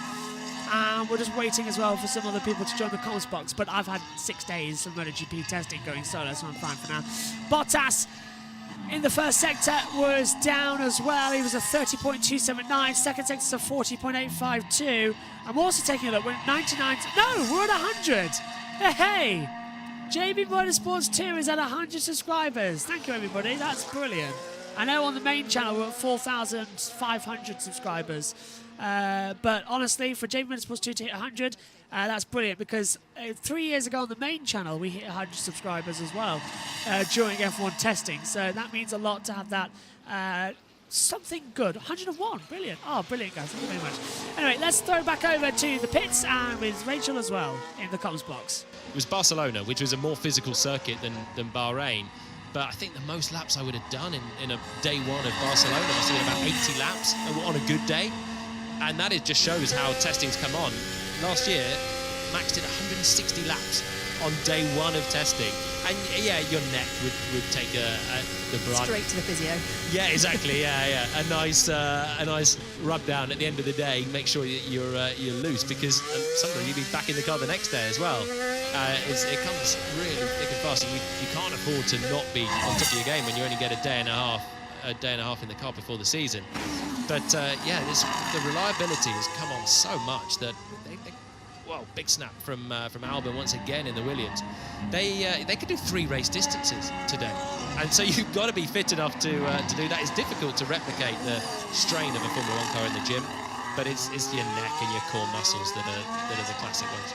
Williams haven't suddenly taken on an orange sponsor. That's some Flowbiz paint on the back of that Williams right now as Alex takes it round. What did you prefer? Did you prefer doing a morning and then having the afternoon off and then back in the next day? Did you want to do a whole full day and then go? What did you prefer? I was pretty easy going on it, actually.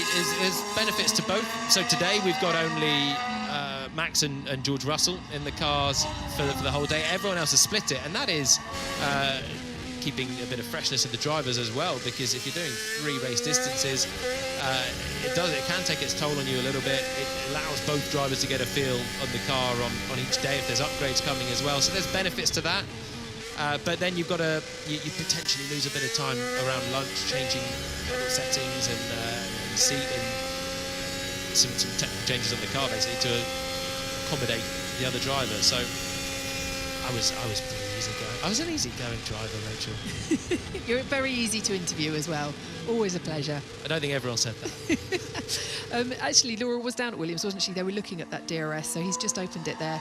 And I wonder if that's, looks like it is the reason why they've got the Flowbiz paint. They're just checking the back of that Williams. They had the Flowbiz on the nose a while ago, so I think they are running through a typical Flowbiz run plan. This is Albon, so he's fighting the car already coming into to turn 4. A little bit wide coming out of it over track limits, no problemo in pre-season. And then it was the snap here on the exit at turn 4. It didn't look so drastic when we jumped on board with him. But there we go, just fighting the rear of the car, still exploring a bit of the scenery around this circuit as well. And that is on the harder tyre as well then for Albon, the C2. And he's already run the softer compound, the C4. So it's always easier to add grip, and when you take it away again, suddenly the car feels not so great. And Albon fighting it, but catching it nicely. I'm always intrigued to see who is in the car at the end of the last day of testing. I always wonder how teams choose whether drivers have much input in it, because I would imagine you want to be the last person to drive that car before the race. Oh yeah. Right. So that's roughly how you know who's the preferred driver, is who's driving the car at the end of play. That's what I was wondering. Is that number 1 in the team who's in the car on the Friday afternoon or whatever it is? Oh yeah, that's the one. So if you're, especially somewhere like here, because it's going to be into the twilight and then the night time, the track will be at its best, the car will be in its final configuration, and you want to be the one driving it in basically what could be a qualifying mode at that point. So the mornings are a little bit hotter, the track's not as good, sandier, dustier as well from the night before. You want to be in that car, and I think most of the drivers have been fighting for it. It just depends on the team really. They've got the final say in how it works. I remember when Nico Hulkenberg joined the team, suddenly it was like, right, you're getting mornings. Nico's getting the final day. I was thinking, oh no, this is where we're at, is it? No second driver clause, but there's a few things that sneak in, and you can tell who's who's the preferred driver in the teams usually by something like that. On board with Charles again, who, as you say, on that last run, actually did manage to get the lap out of it despite the flat spot on the tyres. So we're expecting to see some more time come from this Ferrari. So they're all the Red Bull, Charles Leclerc here in the Ferrari, and Fernando Alonso did that time earlier on, all just 3/10 apart, all on the same tyre. We have no idea about engine motor and fuel, and it's very difficult to read into the testing times.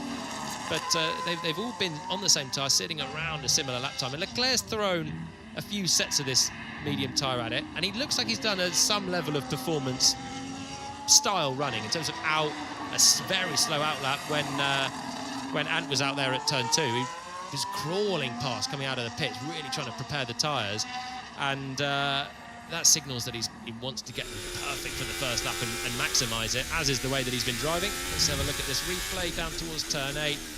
And I think that's a different lock-up then for Charles. Same corner, still getting out to that curb on the entry. We'll see that here. Car bouncing quite a lot there as well. Gets out to that curb, he's slightly braking and turning. And look, this car looks so stiff suddenly. So I think they've made a suspension change. Car bouncing, looks really uncompliant, and Charles struggling with a little bit of locking. Okay, well, while we have a closer look at this, Laura is down at Mercedes. Laura. I teased you earlier on, didn't I, with the steering quirky, wheel. fun change to the steering wheel. Exactly. I'd hope to show you at least a visual representation of the car, and you can all imagine the steering wheel in there. Unfortunately, as I came down to the garages here, we do have the barriers in place, suggesting that perhaps more than a small setup change is taking place within the garage. I then asked very nicely, and the lovely Adam McDade at Mercedes, who sent across the message about the steering wheel change, very kindly complied. I have the steering wheel in my hand. And what you can see here, for the drivers to now communicate with the team, they will press the WhatsApp button. Perhaps the smallest branding in all of world sport, certainly in Formula One, but a very fun way for Mercedes to demonstrate their partnership with WhatsApp. That is the button that the Mercedes drivers will be pressing to communicate with the team. Of course, it's on WhatsApp. Brilliant stuff, Laura. Thank you very much, and thank you, Jolyon, who is popping out, but will be back with us a little later on as Charles is wheeled back into the garage now. We have a look. Second on the times then with a 1:33.2 behind Max Verstappen with a 1:33.0. Fernando Alonso there third quickest so far with a 1:33.3. Temperature is ramping up outside. Its track temperature is now 38.2 with an air temperature of 24 degrees as Anthony Davidson seeks the air conditioning of this commentary box from being outside. Hello. Yeah, it's much nicer in here. And, I mean, it's more fun being out on track, that's for sure, watching the cars real time. And like I said, at the time, it was really good to be able to see the details up close, whereas the car is moving around and the driver really fighting it. But no, I'm not going to lie, it's a bit cooler in here. But it is nice to see the sunshine again. I'm not gonna lie.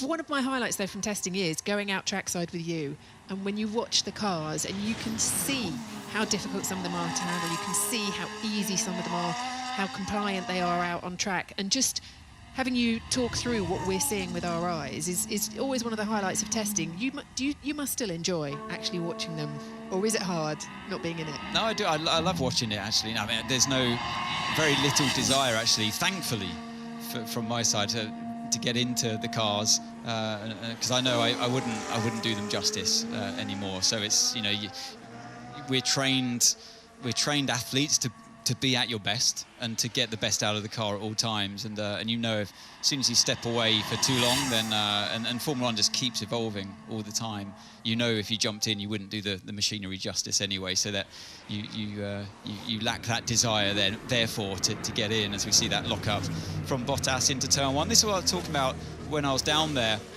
You see here just the inside wheel grabs. It's a bit bumpy there as well. One of the bumpier circuits that we go to these days, thanks to the older surface that we're on. And actually, there's the tunnel that you drive into the circuit through, and that leads under that section where Bottas, and that's why you get those bumps. The sinkage of the track surface creates the bumps, and yes, that's where you need a good ride quality from the car. If you haven't, combined with braking too late, obviously, as well, It can just grab the inside front wheel often into that one, and it ruins your apex straight away. You run wide, and then that messes up in turn 2 that follows on from there. And I really like the way those two corners link together. You mentioned no desire to get back in a car right now, but you have been in the Mercedes sim. And there was a quote from Toto Wolff that, in fact, said that you told him the car was a proper car this year. Yeah, I didn't realise that quote was going to come out. So much trouble. You take so much care not to slip up and tell the world about your feelings in the sim. But yeah, he did it for me, which is quite funny. What are we looking at here with this is Esteban Ocon. Just letting the car by? No? Yes. He was. Oh, it's the Williams, and he locked up over Albon. He went straight off the track as well. So this is on board then with Albon as he comes into turn 9 and 10. Turns in, car right at the apex, locks up trying to avoid it as well. So simple to do that as well. It's the first day of pre-season testing for Formula One in 2024. We have an hour and 51 minutes remaining of the morning session here, the AM session. And we have noticed a little glitch error on the main stream, so we're going to sort that now for you. Don't say that we don't know when things go wrong, because believe me, we know when things go wrong up here in the comms box as well. So we will adjust and get going, and hopefully all will be well going forward. Yes, it's the I can't even see what it is actually. It's the background black colour, which has gone a bit funny on one side, so we're going to change that. Look, you see me do it live. There we go. And you just go and drop it back in underneath everything, and it looks like that. So just a small change around on settings, but I hope everybody is enjoying the season. Best and worst liveries. Best livery, I think, is the Visa Cash App RB, the V-Carb. That strikes quite well. Worst livery is Alpine. They've just on board now with Esteban Ocon. He's just put stickers on. They've just got stickers on the car. It's no comparison. It's a really bad car livery design, that one. Mercedes is decent. McLaren's is better than last year. Now they've got rid of the blue. So there's ups and downs with it as well. But let's return back over to Rachel and Anthony in the box. An hour at the apex, and that's all done within about 100, 120 metres. Pretty impressive stuff. So where I was standing, sorry, to answer your first question, for me, the Aston Martin looked pretty good in that particular part of the track. It was well poised on the braking. It looked easy to tuck into the apex where you need it. The rear looked pretty good when they tried to get on power early on, and then as you build up the speed through turn 2, the rear was still nicely settled. That's what you're looking for. The Red Bull looked a bit of a handful in the very slow speed part with the rear sliding too much. The braking was okay, but then as you build up speed through turn 2, the car looked, for me, it looked the best. But it also looked very heavy. You see it's lethargic in its change of direction. I just wanted to pick up on this McLaren and why you would just have Flowbiz on one side of the rear wing. Why would you have the Flowbiz just on one half of the car there? I think you'd need to ask an aerodynamicist. But maybe they're just trying to save paint. Well, you know, you imagine both cars of the sides of the car are exactly the same. So I'm wondering what they're measuring on that side of the car in particular. Sam, I wonder if Sam's got any ideas on that for us. Sam, why would they be putting it just on that one half of the car? The answer's pretty simple, actually, because generally speaking, the cars are roughly symmetrical. Some of the cooling stuff's a bit different side to side, but generally the overall shape of the car is the same on both sides, so it's a bit pointless putting on both sides of the car. So it is saving paint. Yeah, exactly. Amazing. There you go. Sometimes we try and make things far too complicated, don't we? All right then, Sam. Straightforward. Why on the Williams we see the whole wing painted? Because they've got more money to spend on paint. Why would you therefore paint the whole thing then? I mean, I think they're looking at different experiments. So if you want to look at the Williams, you can see the wing coming towards us. Actually, the whole wing is painted slightly differently across its span. You can see under the MS of the logo, it's a little bit more heavily painted than it is under the W at the start of the logo on the right-hand side of the car, coming towards us. It's on the left, of course. what I think you're looking at there is the team are doing experiments. It's like when you're doing your physics class in high school and you have to study the scientific method, where you've got to come up with a sort of a suggestion for the experiment, a methodology, then you run the experiment, and then the engineers have to go away and write up a report afterwards to see how that experiment worked out, and then they have a think about how to improve the design of the car. So I suspect you may actually be seeing two completely separate experiments going on the rear wing. But also, because, as I said, the cooling stuff on the car isn't exactly symmetrical side to side, at the rear of the car, you may want to do it right across the span of the rear wing, because the hot gases and the stuff coming out the back of the car could be different side to side. Thank you, Sam. Sam Collins down there at the F1 Technical Centre in Biggin Hill as well. We're just taking a look at Lando now with a few sparks. Oh, hello. A lot of sort of debris flying off the rear of the McLaren MCL 38. Now, is that part of the rear diffuser that's flown onto the track? If so, we'll have to either have a virtual safety car or red flag. At the moment, we haven't had a yellow or red. We had Ocon touch the grass and the gravel area, but not actually have a problem. Top three cars at the moment. Timothy asks, it's Verstappen, Leclerc, and Alonso. So you could arguably say it is going to be that of... Well, here's something interesting. The red flag apparently came out at 11:40. Pit lane was closed and pit lane was open. So either they red flagged or did it exercised. Don't know, but pit lane was closed.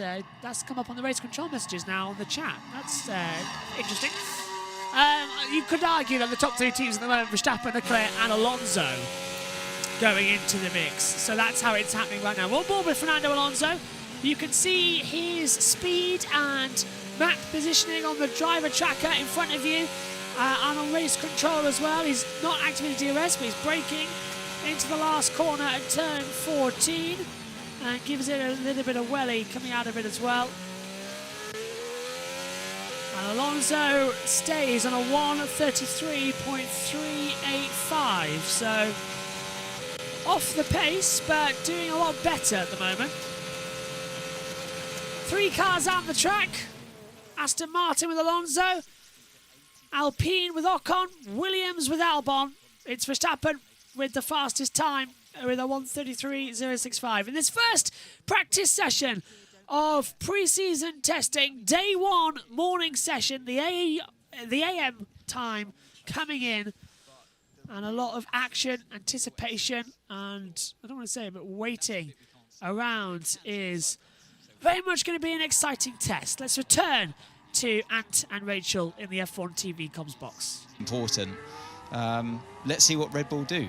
If they go to zero side pods in the future, which we're predicting in their later iterations of their design this year, then it goes to show that the zero pod concept wasn't such a flop after all.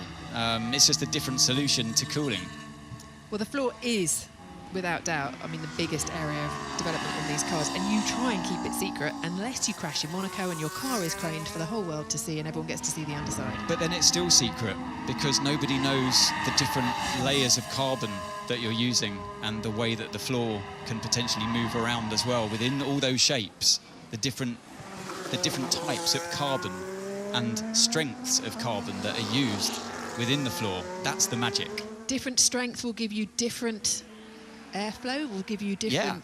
Yeah, I guess so. And that's the bit no one, even if you gave a blueprint of the shape, if someone was given, the shape of a floor, it still wouldn't react the same. Because it's how you build the floor as well. So Sam, I want to bring you in on this because, I mean, we obviously saw the floor of that Red Bull, we saw the floor of the Williams, and we saw the differences between the two last year, and you can see how much that Red Bull floor has been developed. So what other areas are we looking at? Because when the teams talk about it, they talk about the undercut on the side port, they talk about, what they're trying to achieve with that floor. Can you just expand on that for us? Well, expansion is one of the things you're going to be looking at, how the floor shape changes, the contours, those little details. But the thing about it, and you hear this all the time, and you were absolutely spot on earlier, Rachel, that everybody's looking at the side pod. Actually, it's the floor that's the really important bit. But Ant's absolutely spot on as well. You can't look at a Grand Prix car and say this aerodynamic part does this. You don't know unless you've got the CAD model, the actual CAD model, or the wind tunnel model, or even better, the real car, and you can stick some sensors over it, you can't really say for certain what all of those little wobbly bits on the floor are all about. So if someone does go off at Monaco and it gets craned up for us all to take pictures of, you're still doing a lot of guesswork, and what you have to do in that situation is sculpt those little edges, and then you start to see on the top of the floor the undercuts of the side pod. Then you start to learn exactly what you were talking about before, that it's that upper surface of the floor and how it works with the lower surface, how the teams are trying to seal the floor edges, build up on that ground effect, and almost have invisible sliding skirts, get that downforce working, but in such a way that it works all the way around the lap, because when a car goes around a corner, it's a bit like your road car in a roundabout. It leans over. Even though they're super stiff, there's still a few millimetres of movement, and that's enough to change the airflow under the car, and just managing those little changes of vortexes, the change of the aerodynamic airflow. If you're sitting in the bath just when it's all finished and there's sort of a bit of, that soapiness on the top, doesn't work if you've got bubble bath in, and you run your fingers through it, you can see all those eddy currents behind your finger when you run it through the top of the bath. That's what you're looking at, but in 3 dimensions, and trying to understand that is how you get the most out of the downforce, and that's what the teams are all trying to do with their floors. So just looking at another team's floor, it's not going to be a great help. But it might get the old grey matter going, might get you thinking, and it might get you thinking about what you're doing on the leading edge of the side pod, just underneath those ducts. That's a critical area just to help the rest of the floor work. Thanks very much as well. But just having a quick one, because Charles Leclerc has locked up coming into turn 1. We were just looking at the Ferrari pit wall, and then we cut to Leclerc down in the first corner, drifting offline, going very deep into the braking zone. So Leclerc's had a moment, and he's regrouped himself and has got going again, but that's just a little bit out of positioning. And he's flat spotted the front right tyre as well. He's running the C4 tyre compounds, I believe, on the mediums. So how's he done that? So it's C1, C2, C3, C4. Yeah, so he's running C4 tyre compounds. Which team do you support in 2024? I try and remain neutral. Always a bit of a soft spot for McLaren, but I try and remain neutral as much as possible. Yeah, big lock-up from Leclerc. Hit the bump. Rear sort of jumped on him. Let's listen in. So, Ant's even saying as well, he hits the bump, the car gets unsettled, so as soon as he hit the brake, little puff of smoke from the left side, but is the inside right that properly, as soon as he hit the deck, it really put through and locked up massively. Albon, again, looking at front left, coming in and going off the track as well, down at turn 10, so he too is having a few issues. Williams got a lot of aero paint on the rear wing. But we all know he's a fan of Mastercard Lola. Everyone knows. Oh, yeah. Love Mastercard Lola. If it wasn't for them, if it wasn't for Mastercard coming in and forcing Lola to come into the 1997 season instead of the 1998 season that they were planning to, Lola could have actually survived a bit longer. But because Mastercard wanted Lola in for 97, otherwise they won't get any funding, it all went wrong. So, yeah. Maybe I should do a documentary about that, about Lola. I know Josh Revel did it as well, and Masterful as well, he did it in. But maybe I should do one and have a rant about it as well. Alex Albon comes into the pit lane then. Leclerc, Ocon and Alonso, the 3 cars who remain out on the track here in an hour 38 to go in this first session of F1 in 2024. Let's hand back over as we take a look at Pierre Gasly, handing it over to Rachel Lennart. The tools that you have, you've got the differential as well, of course, that can help you out in a slower speed corner like that to open it up more, to help rotate the car, pivot the car, I mean by that. And yeah, sometimes you need to go more just to tune it more as the tyres start to wear more, or if the wind starts to pick up or change direction. And even if you're behind another car and you're in the turbulence that Sam was talking about earlier on, the turbulence can really affect the attitude of the car. And here is that corner, so you're coming in, you're slowing down and turning at the same time, and then you increase the steering angle as you get to turn 10. You're asking a hell of a lot from the car at that point. You've got to be quite careful on the brake pedal as you get deeper into the corner to kind of bleed off a bit of pressure from the brakes, because you daren't have that front locking. If you have rear locking there, you'll spin the car. But it's more often the case that you'll have a bit of front locking because the front becomes unloaded. It's a good corner to watch, actually, through 9 and 10. It's a good place to go and watch on track, actually, to see which cars are the ones that are compliant, which cars are the ones that I mean, when we watched there, and I think it was the Haas that year that we saw was really struggling every time on that corner, and so it turned out at the start of that season. And it was, yeah, and we saw the Alfa Romeo back then as well was a pretty sweet handling car at the start of 2022 with its shorter wheelbase, and it really helped it in a corner like that. And it looked like a really much easier car to drive than many. The one thing that really stands out, though, all of the teams have got this porpoising sorted out, haven't they? Do you remember when you look back to 2022? Yes. The difference in ride quality. I mean, it's the same set of regulations. Same bumps on the track. The same bump. It's the same track. It hasn't changed at all. And my goodness, the cars look so much better over the bumps, but also the grip they have, slow speed and high speed. The cars are so much more stuck to the ground now than ever before with this, still relatively speaking, new set of regulations. That's the progress of Formula One, and that is with the cost cap as well. Imagine where they'd be without it, spending their old 350 million a year on just car development alone. I mean, they were impressive times, but it's remarkable to see that relentless progress that all these teams make year after year. Beth is back.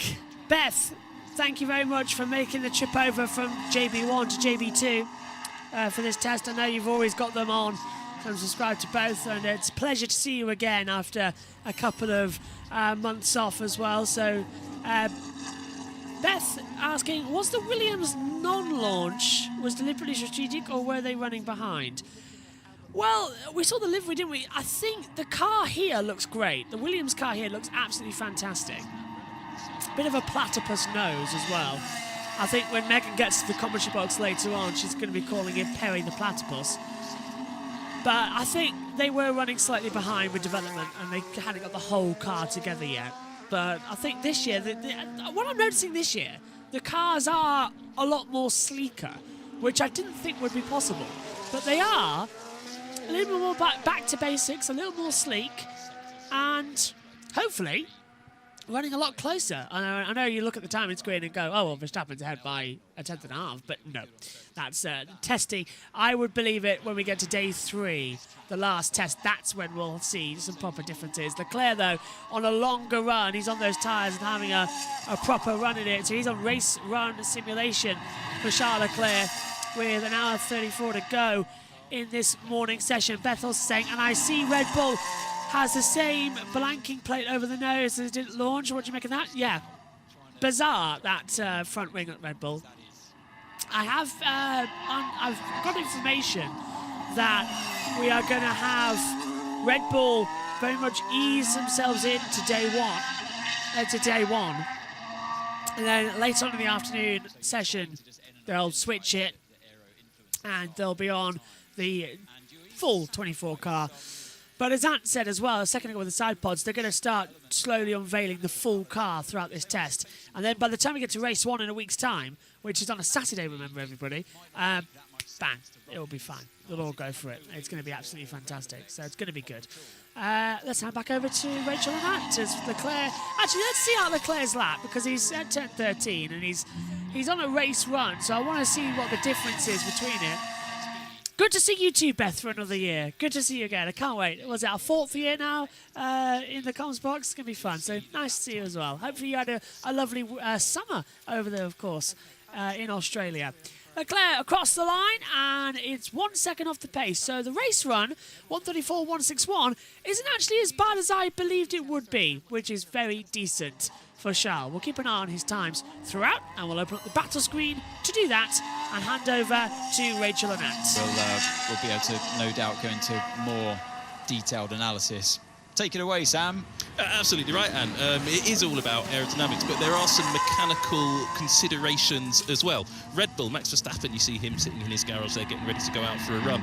They have a pull rod front suspension, which means the diagonal spindly bit at the front wheel goes downwards from the outside to the middle of the car, because all of the suspension components, the springs and dampers, they're not coil springs, they're torsion bar springs on most cars. They're mounted at the bottom of the car, they're bottom of the chassis. That lowers the centre of gravity height significantly. It's in theory better aerodynamically, according to some teams. Other teams don't agree, of course, and you can see it's just mounted at the bottom of the chassis there. That makes it much, much harder to make suspension adjustments. Mechanically, it's far more complicated. Then you've got layouts like the Williams. Here you can see it with the nose off, which is quite a nice shot. You can see it's a push rod front suspension, so the diagonal bit goes from the low point on the wheel upwards to the chassis, and all of its suspension components are mounted up on the top, underneath that number 23 for Alex Albon. That makes it much easier to work on the car. It's in theory slightly lighter, and it's just a simpler solution. And some teams, Williams clearly one of them, don't believe it's a big aerodynamic disadvantage. So it's a little bit reversed at the rear of the car, because it's a more complicated area of the car, because you've got the gearbox, and the gearbox layout defines the layout of the rear suspension.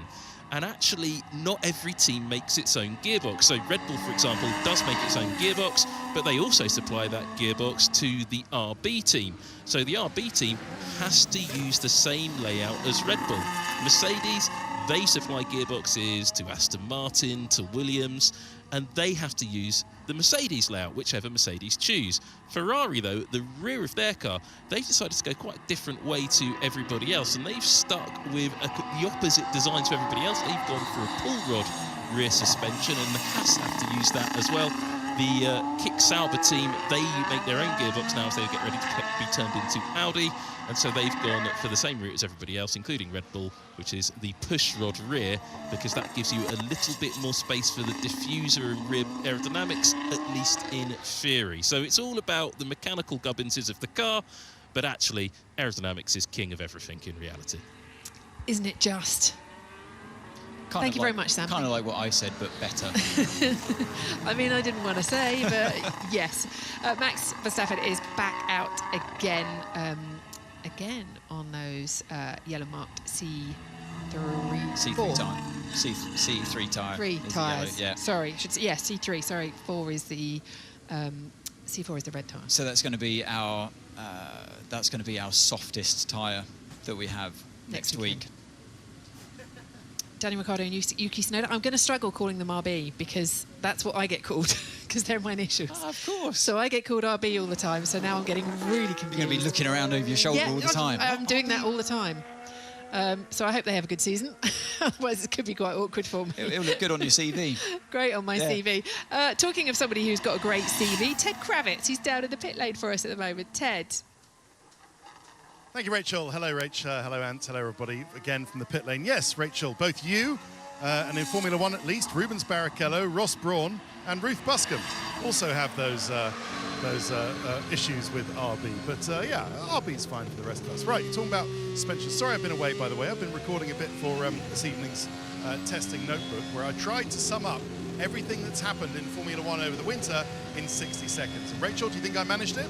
Yes, Ted, I have absolute faith. Oh. I didn't. It took me about 90, it took me about a minute 12. So I couldn't even do that. But yeah, you'll be able to see what that is later. But just to let you know what's happening at Williams, wondering why they're not out on track at the moment. They're trying something different on the front suspension. So a different solution to not only the front suspension torsion bars, but I'm also seeing a ride height adjustment and maybe a camber change as well. So one of those things that they do, just to go through the range of suspension options. And you know, when you're sort of describing pull rod or push rod, as you have been over the last few minutes, I like to sort of do a little experiment with my hands. And here's one that you can do. If you pretend that your fist is the tyre, and then the push rod, you can put the side of your hand. That's fine for the chassis. So push rod is your finger pushing against it like that. That's on the Williams. You can see the suspension upright going into the side of the chassis. It's a push rod, and as the tyre takes some load, or the car goes into heave, which is up and down, or yaw, and you can imagine the push rod pushing against. That's quite a natural thing.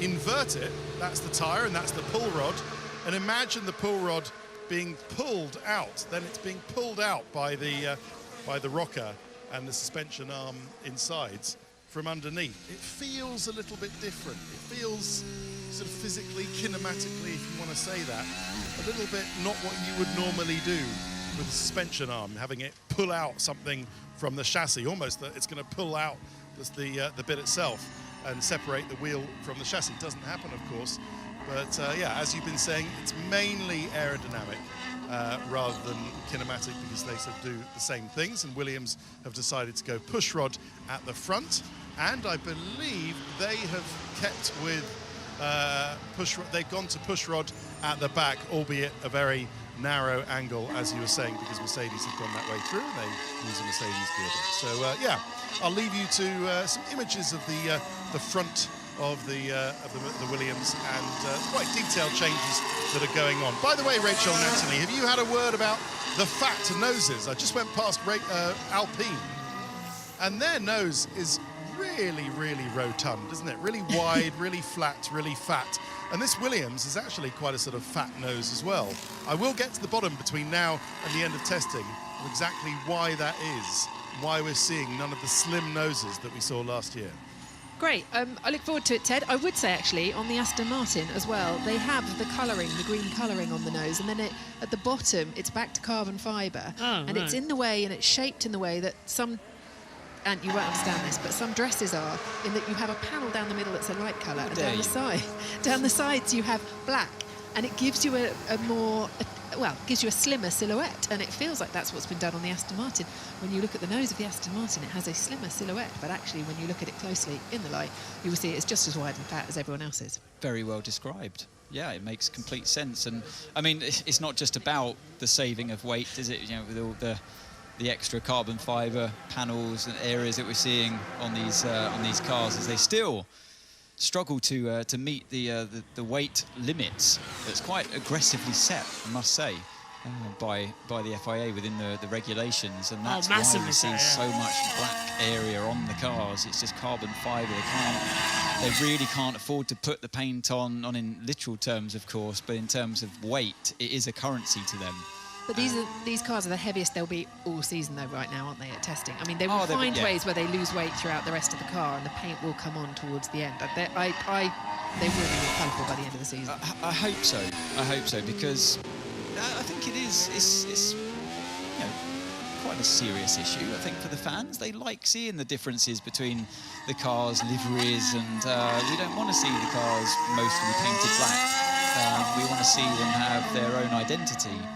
And yeah, I think the fans really, they deserve that. They deserve to see the cars and teams able to showcase the differences between the liveries, the cars out there. And personally, I don't like seeing them struggling to meet that weight limit and having to resort to taking away colour from the car. We've got a new top time on the board. Max Verstappen, a 1:32.548. He has taken that benchmark down. It's now 0.6 of a second, the gap between him and Charles Leclerc. Correction, it's at 0.699, as you can see on your timing screens. So it's a 0.7 difference. Unbelievable. Why is Mercedes not out on the track? Russell did do some laps this morning. In fact, George Russell, who is last on the board, has done 19 laps, which is the least of everybody so far. And the garage doors have got the shutters on them as well, so they've got the covers over. So we'll double check what's going on there. McLaren, quite interestingly, not shutting everybody out at testing. Now, usually, there was a rule that was introduced a couple of years ago where it says you can't bring the covers across your door unless you're removing the floor and doing work on the car. You have to leave them open so that the fans and us watching can see at home. So there is a few differences, but Mercedes not on the track at the moment. Russell only done 19 laps.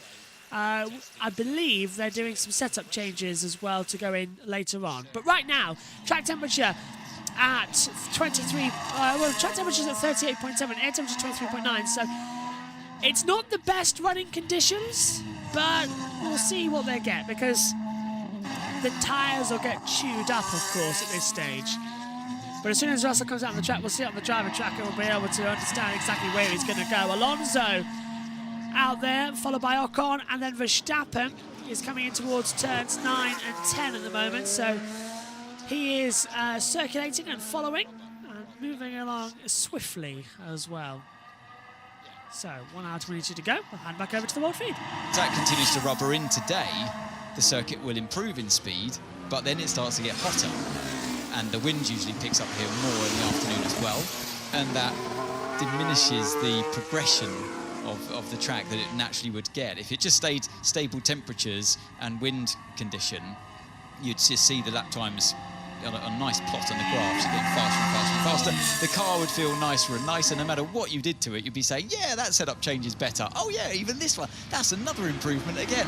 Whereas today ends up staying quite flat in its progression because as the track rubbers in, it also gets hotter and more windy.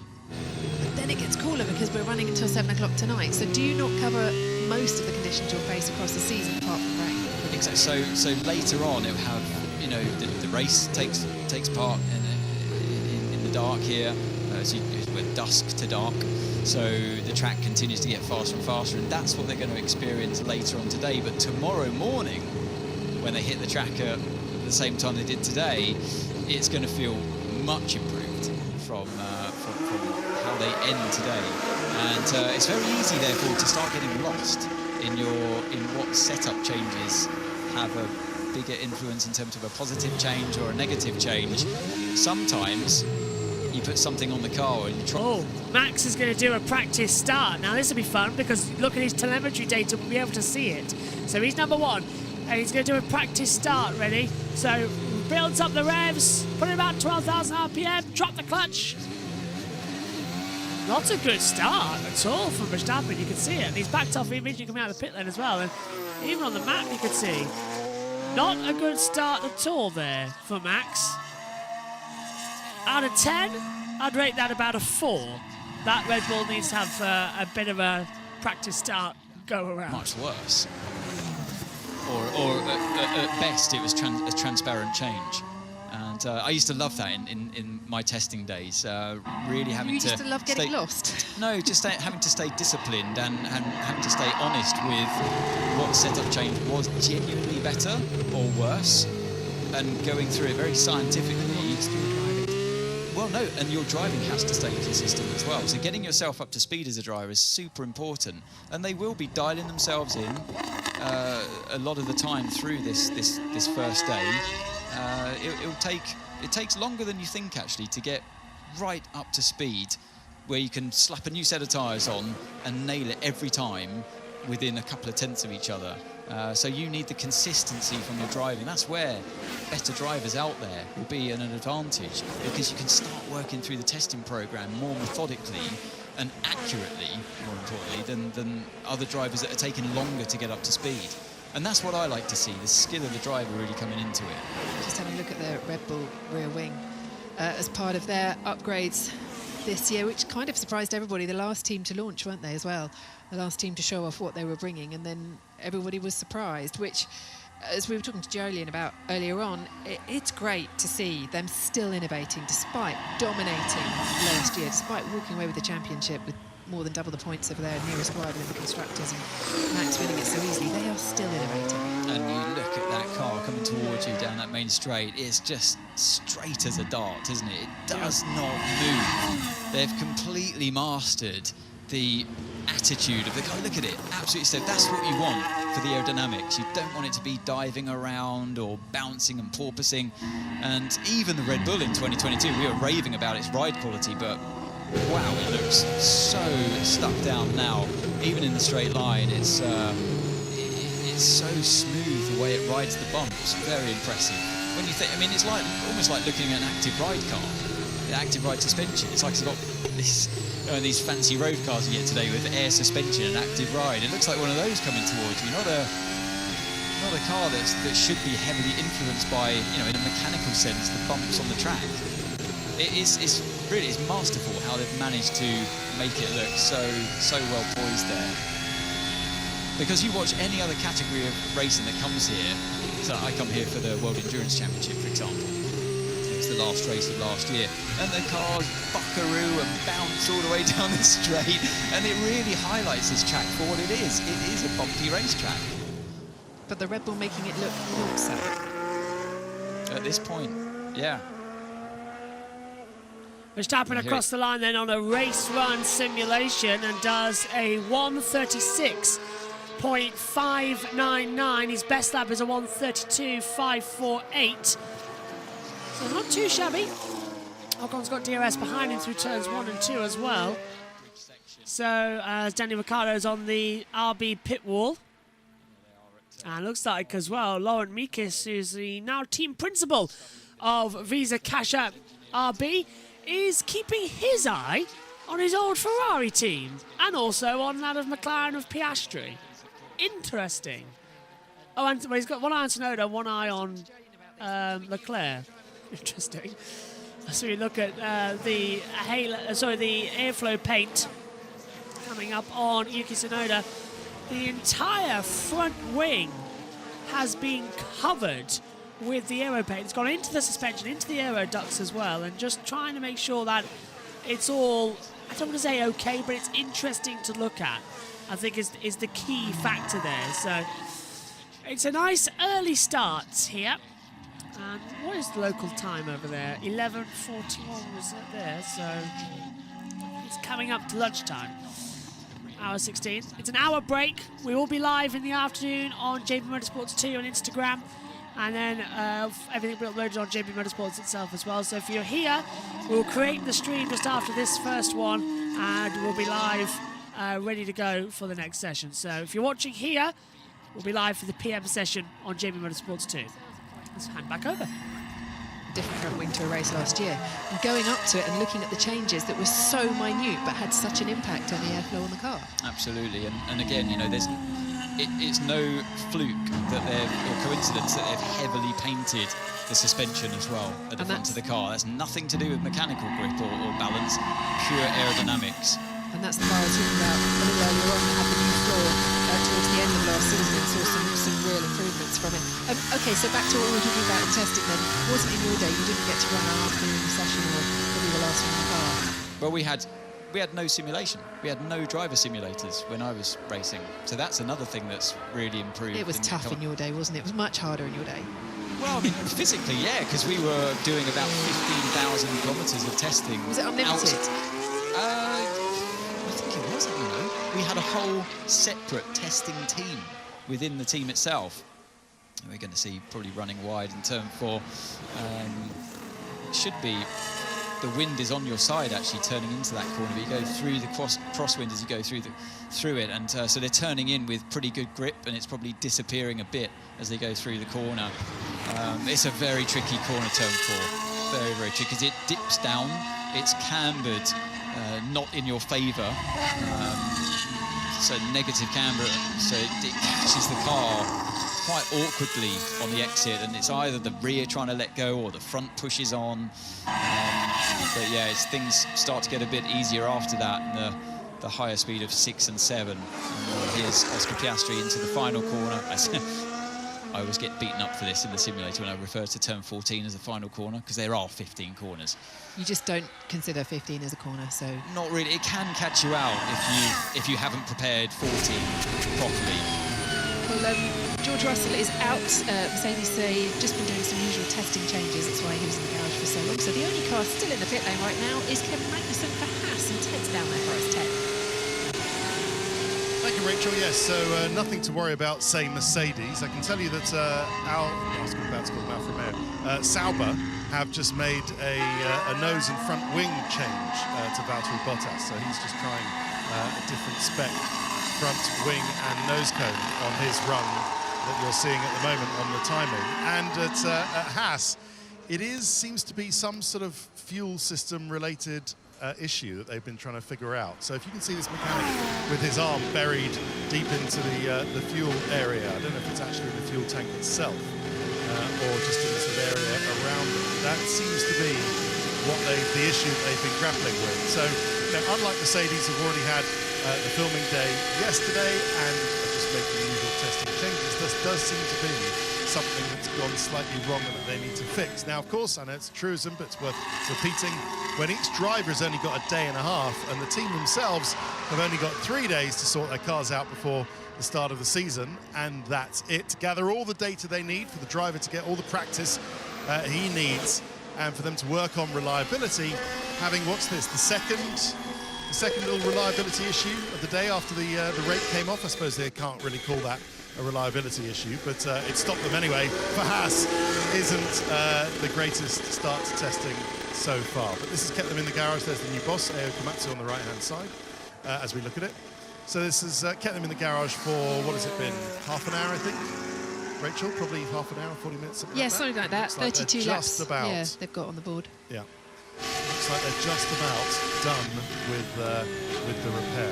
So that's good news. And if you look on the right-hand side, such as, talk about Sauber, such as the preponderance, the enthusiasm which they're embracing fluoro green. Whenever you see, I've got to tell you, whenever you see anything else fluoro green in the pit lane, you think, oh, the team borrowed this off Sauber. So it's a really weird sense, because when you do go down to the Sauber garage, I mean, everything. If it's got a surface, they are going to throw fluoro green at it, and that also extends, I've got to tell you, to the pit box itself. I don't know if you've noticed it, Rachel. I think you're coming down to relieve me in a minute, or you'll come down and have a look. You know the pit boxes, which are normally decked out in white or yellow tape. Well, have you seen this? That also at Sauber here is fluoro green. Okay. There you go. So yeah. Wow. If it's got carbon fibre, or if it's living, breathing, or not, paint it green.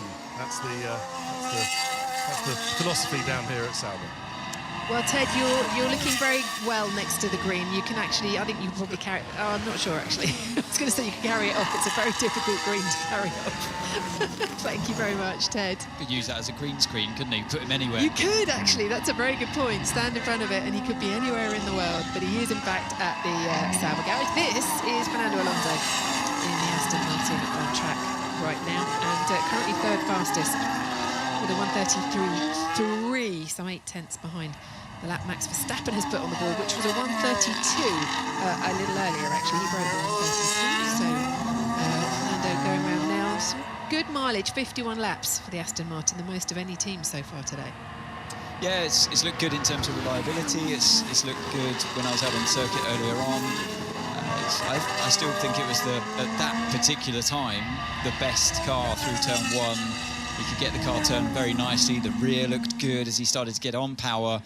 And then build the speed through turn two, where you need to rely a bit more towards the aerodynamic performance of the car, and even there it looked really good. So they've hit the ground running of Aston Martin and Fernando Alonso, and it looks like they're now working on a race run on the C3 tyre, the medium, which will be the next week's soft tyre, and yeah, there we go. So 7 or maybe 8 seconds, 8 seconds off the fastest time, which is a sure sign that the car is heavy, older tyres, race run spec, a managed battery state of charge as well, so you're not giving it full beans for that one lap. You're in that happy equilibrium between. It's a bit of give and take really for the battery when you're in the race run. It seeks a bit of harvesting from the kinetic side from the car, and then delivers some battery power as well. And you're always trying to keep the state of charge of the battery somewhere in the middle on a race run. But for a qualifying or a shorter run attempt, you'll be more aggressive, there'll be more deployment than harvesting, and therefore you get a lot more speed. It can be up to a second's worth or more of performance. Dan Fallows saying that you'll see obvious differences on this Aston Martin, the nose and the front wing, but he says there are lots you won't see. We've gone for a lighter, more aerodynamically efficient race car that will operate across a wider range of circuits. But one of the teams, as I mentioned earlier, to say they've got a good platform for development, and it's an evolution, a strong evolution of their car from last year, which started very well, dipped away in the middle of the season, and then they seemed to find some answers again slightly towards the end. I think most of them will just be a strong evolution from last year's car. Some, more towards heavier development. But again, I think the cost cap really restricts you in terms of how, and also the actual regulations of these cars. I mean, we heard it right from the word go that they were quite restrictive from the regulations. That's why they all end up looking fairly similar straight away. And, very little variation in design from this modern, this current generation of Formula 1 car. Ted's down at Alpine. Ted. Well, let's have a look. One thing that testing is also about is to check that everything's legal. So have a look at this at Alpine. They're about to do a nose change. But look at the stickers on the inside of the end plate. That's connected to a camera. So either side, see the FI logo on this new nose. That's a camera in the camera mounting. It's a camera that belongs to Alpine, and it's looking at those points, what look like sort of basic QR codes on the inside of the end plate, and that is to measure the flexion of the front wing, because they have to check that it's doing what they want aerodynamically, but they also have to check that it's not going to flex too much. The outer parts of that front wing is not going to flex too much beyond the legality, and the only way of doing that, to be sure, as well as measuring it with sensors, is to do it this way with the camera. It's the kind of thing that we've seen before, haven't we, Rach and Anthony? We've seen teams put little dots or something on the inside. It's not actually by regulation, whereas the dots on the rear wing to measure rear wing deflection is something they have to do by regulation. But yeah, looking close up at this Alpine, it's actually a very tidy car. They've taken some weight out of the car, not least with not very much paint or stickers, and tidied up the other bits, not least to the rear suspension, the gearbox, the changes at the rear they wanted to make. And the front seems sensible as well. They've gone with the full span front wing flaps, sort of unlike Mercedes. Again with the fat nose on the Alpine. Rachel, what is it with these fat noses? Why have they got so much wider rather than last year? But as I say, I will find out. More of a kind of Red Bull Ferrari inspired from last year side pod entries, but with a nicely sized undercut towards the rear of the car as well. So yeah, you see Esteban Ocon with that different front wing. I'm sure they'll make another change before his next run. Great, thank you, Ted. They might also be picking out a few bits of gravel, mightn't they, Ant? We just saw him go off there as you were talking, Ted, on a replay. Quite a big moment for him. Yeah, he just lost the rear. It snapped on him. It's what the drivers called a snap oversteer moment. Getting on power. I mentioned turn 4 earlier on. It either understeers progressively or can have the rear let go. But that was quite a wild snap. And he did well to keep the car pointing in a fairly straight line, but obviously dragged him off the circuit and through that little bit of gravel as well, which can do damage not just to the front wing, but also to the underside of the car as well, the floor, that very delicate floor that we were talking about earlier on. Any kind of damage to that floor is going to be quite costly in lap time, as we saw from the likes of Fernando Alonso in Barcelona qualifying last year, where just a one small trip through the gravel on the exit of the final corner in, I think it was Q2, maybe it was even Q1, and yeah, he waved goodbye to a lot of performance there that particular day. So yeah, damage the floor from a small moment like that, and yeah, it ends up being a much more costly mistake than you'd imagine. Ferrari have called this season Operation Relaunch. Operation Relaunch, which is quite a bold statement. It certainly suggests almost going back to the drawing board, doesn't it? But they actually had some good development last year. Yeah, I mean, you'd say, I know they finished behind Mercedes ultimately in the championship, but they're the ones that won a race, other than Red Bull. The only team that won a race, and I think, you know, they've always got a pretty decent car here as well. Actually, in qualifying, the car looks pretty good to drive. Maybe a little bit too hard on its tyres still in race trim, and I think that's what all the other teams have to unlock going forward from last season, as Leclerc goes a bit wide in turn 13. Yeah, the teams have to. One thing, just seeing there again, compared to the Red Bull, the car's bouncing on. It is bouncing. And that's one thing that Ferrari have never seemed to completely get rid of in their car. And yeah, you see it there, just the front just fluttering up and down. Those inconsistencies of ride height change, and sparking away again as it goes over the bumps before turn one. Just it just seems like they still haven't fixed that, which I see as a bit of a weak link in their design philosophy at Ferrari. And there was just losing the rear in 13 as we saw the effects of real time. So yeah, it's just, you go through a lot of crosswind in turn 13. It's a long corner. You spend a lot of time in it, and therefore you go through the whole range of the wind coming towards the front of the car, then more to the side of the car, then towards the rear of the car as you exit finally the corner, depending on where the wind's going. And you also get a bit of a swirl effect as well as the other cars circulate the track at that point. It's quite high up. I think it's the highest point of the track. There's not a huge elevation change here. It's around 40 meters, I think, by memory. But yeah, you're at the highest point of the track up there. As we have a close look at Max Verstappen lap. Yeah, so here he comes to, well, it's a bit of a mix-up of different corners. So this is 9 and 10. The car tucks in well there. And yeah, once again, looking at the car, even in the straight line, it's just so nice in its ride control, I'd say. And that really favours the... it goes a long way to benefiting the aero performance of the car, but also for the driver as well. I mean, with pinpoint accuracy, being able to pick your braking point. If the driver's not bouncing around as much as we saw Leclerc's head, it's nothing like it used to be, obviously, in 22 and last season.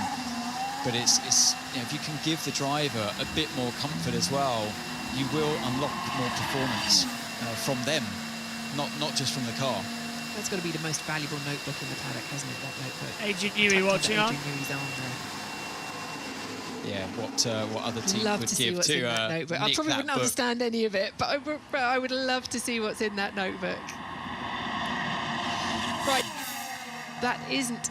Just interesting enough, if you're watching along, look, the team colours have come back. Is in fact, yeah, the RB, but it has a lot of flowers. Sorry, you're saying. So notice says, I guess the wind has picked up a bit. So the team colours have finally popped, and that's how our new system looks in this year. It wasn't just black and white. We've got the team colours finally working. So well done, Multiviewer. Well done, guys. Fantastic group of people to watch F1 timings with. And they're more reliable than the T-Feed and F1.com was. And look at it. Look at it. Look at it. It looks fantastic, doesn't it? We've got two different angles. Does it good. On board with Yuki Tsunoda then, as he exits turn number 10 down the straight towards turn 11. Continues to push as hard as he can.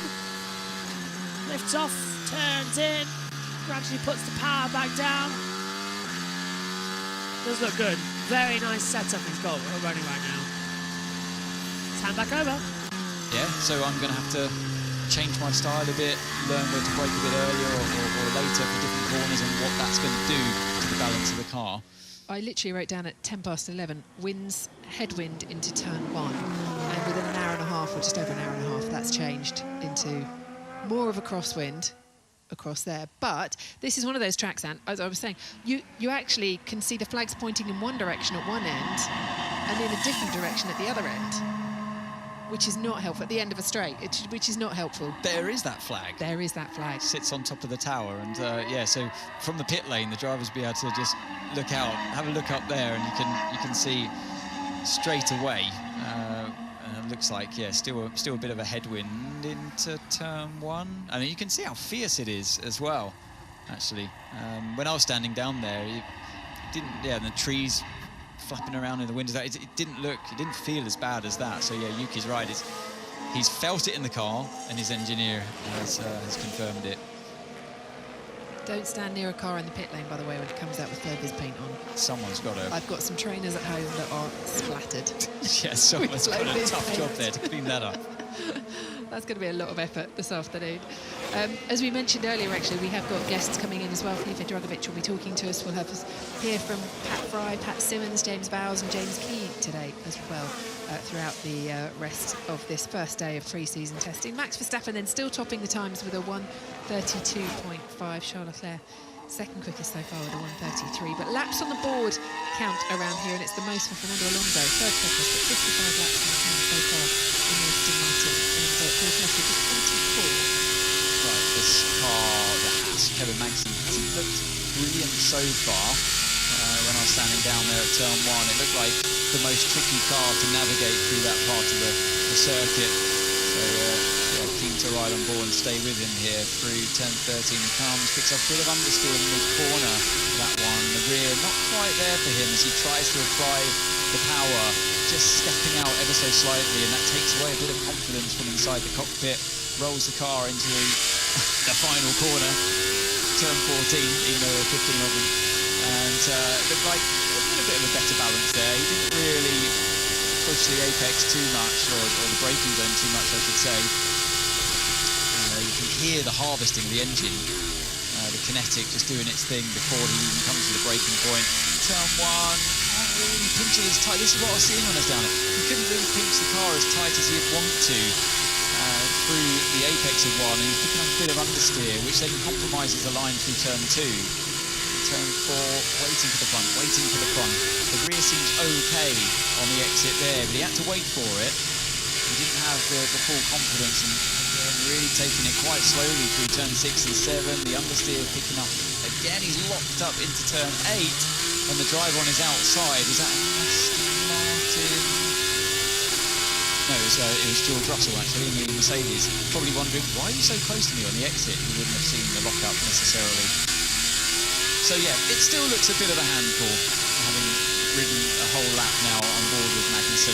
I know he's on the hard tyre, but it's still, it's not really there for him. And again, the understeer just pushing him on through turn 11. And they brought that update, that big update to Austin. Didn't quite work out as planned. They were hoping for much more from it. They've even said they expected it at the back of the field almost at the start of this season while they try and work on this car and develop. I'm going to leave you, Anthony Davidson, in very, very capable hands of Alex Gates.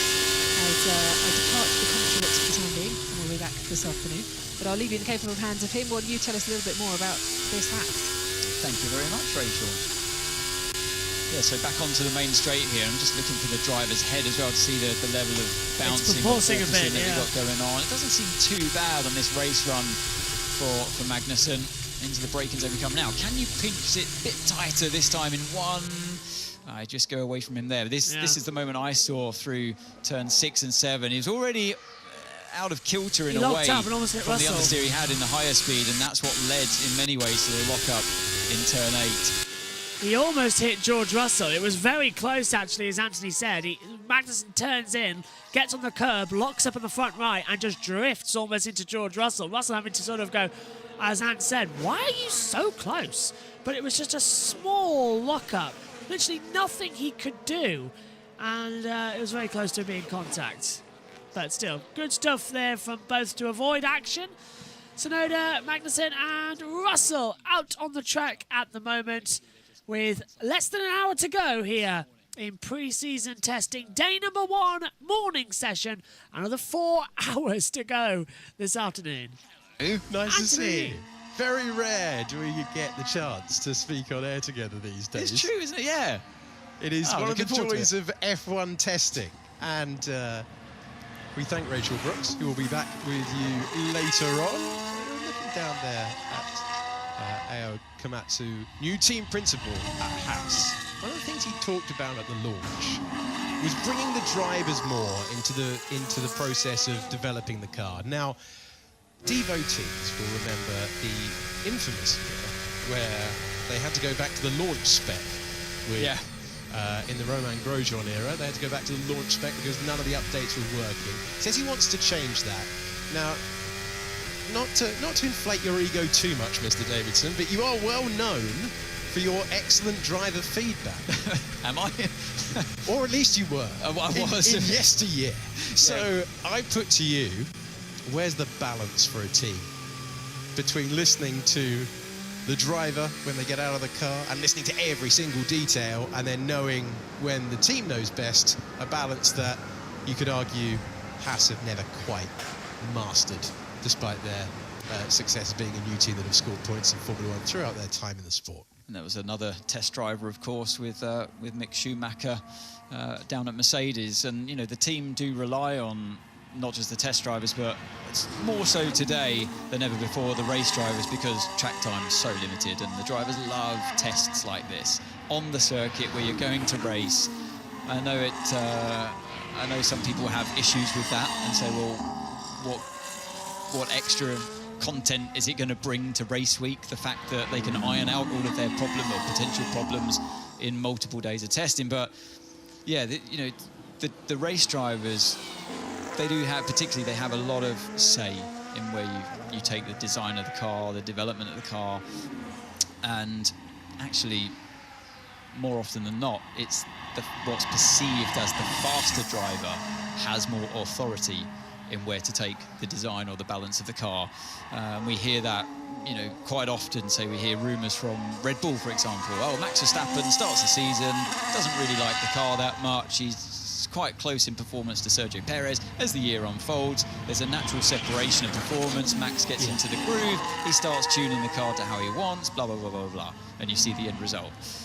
So yeah, that to some extent, you know, that bears some weight, but. The team, there is a balance, you know. The team have the data that comes from the wind tunnel, and I think they're kind of like their own entity, the wind tunnel. It's a very secretive operation. Yeah. I mean, not many people in the factory have a key card to get into the to the wind tunnel department. And that's with it all in-house. The problem with somewhere like Haas is that it's very segmented. I think that is part of the problem there, in that, you know, the wind tunnel it's not in Banbury. That, you know, the Banbury is pretty much just a workshop, from what I gather.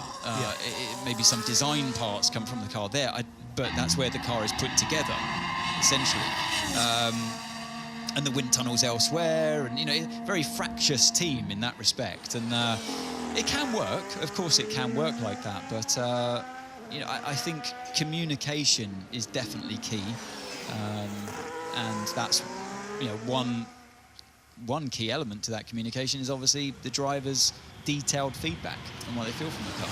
And I'm thinking, it's other teams, but I'm thinking of, say, the update that Mercedes brought in Austin, where they said, oh, it's not actually worth that much time on the racetrack, but it unlocked performance from Lewis Hamilton. Similar thing for Charles Leclerc. Wasn't a huge amount of lap time for Ferrari when they brought the update to Japan, but it unlocked Charles being able to drive the car the way he wanted, and we saw certainly one lap pace towards the end of the year. 3 pole positions out of the final 5 qualifying sessions. Just the reason I asked it, just intrigued whether, now that they've got a team principal who's been talking about changing some processes there, some workflows there, maybe the balance might be more towards the driver and the feedback. Yeah, you know, I think underestimate the driver's feel at your peril. Yeah. You know, because like you just heard there, Yuki Tsunoda, straight away on it, that the wind has changed. Wind has changed, yeah? That's a statement. It's not a question. Yeah. He's felt it, and he's wanting validation to his feelings. So if a driver can feel that the wind has changed, then of course they're going to feel the difference between how the car feels on with these new brakes that you might have put on, or a new suspension design that you're running, or of course the aerodynamic effect of the car. They're going to pick up these things. They can feel the difference between a couple of PSI of tyre pressure difference. So you have to take their comments seriously. You have to rely on what they can give in terms of feedback, particularly a driver like Fernando Alonso. You look back on here from this great onboard shot, looking at the pro at work, and you know, he's going to be full of information after this day, and he's going to sit down with the team, take them through and debrief. This is better than last year's car, this bit maybe not so much improved, and go through a whole array of exactly what he feels with the car and where from this moment the team can make even more progress. And if you ignore that, then yeah, with Fernando, you'll definitely be hearing. You'll be hearing again. He's not going to keep quiet, but yeah, sometimes it is ignored, and all the drivers have a very good feel for what their car's doing under them. But the trouble is that some drivers have differences of feeling between one side of the garage and the other as well. Different driving styles come into play, which kind of muddies the water, really. As Fernando Alonso goes over the line to complete his 58th tour of this 14-turn circuit. And he continues on for another run. 47 minutes to go of the opening session of pre-season testing. 4 hours in the morning, 4 hours in the afternoon for a couple more days after this one, and then the opening Grand Prix of the year on a Saturday, which I'm going to keep saying so that there's no one out there who accidentally tunes in one day too late, because we wouldn't want that at all. We've got another rare treat in the commentary box now, where we've been joined by roamer of the pit lane extraordinaire, Ted? Mr. Ted Kravitz. Ted's in the pit lane! Very Get well. in! Hello, Alex. Hello, Anthony. Hello, everybody. Yes, good morning if you're still watching us. Ted's in the com box! Back in the UK or Europe, where I believe it is still the morning. Good afternoon. Can we get com box good cam? evening. If you're watching us in Australia and around the world. Yeah, it is the afternoon here. So I've done two things when I first walked into the commentary box. First of all, I've turned the temperature down because, as Anthony will tell you, Alex, that's what I do in every room I go into in hot climates. Is You turn make yourself comfortable, Ted. I intend to. I mean, not for very long, but while I'm here, in hot climates. And the second thing I've done is eschew. That's a word. Eschew.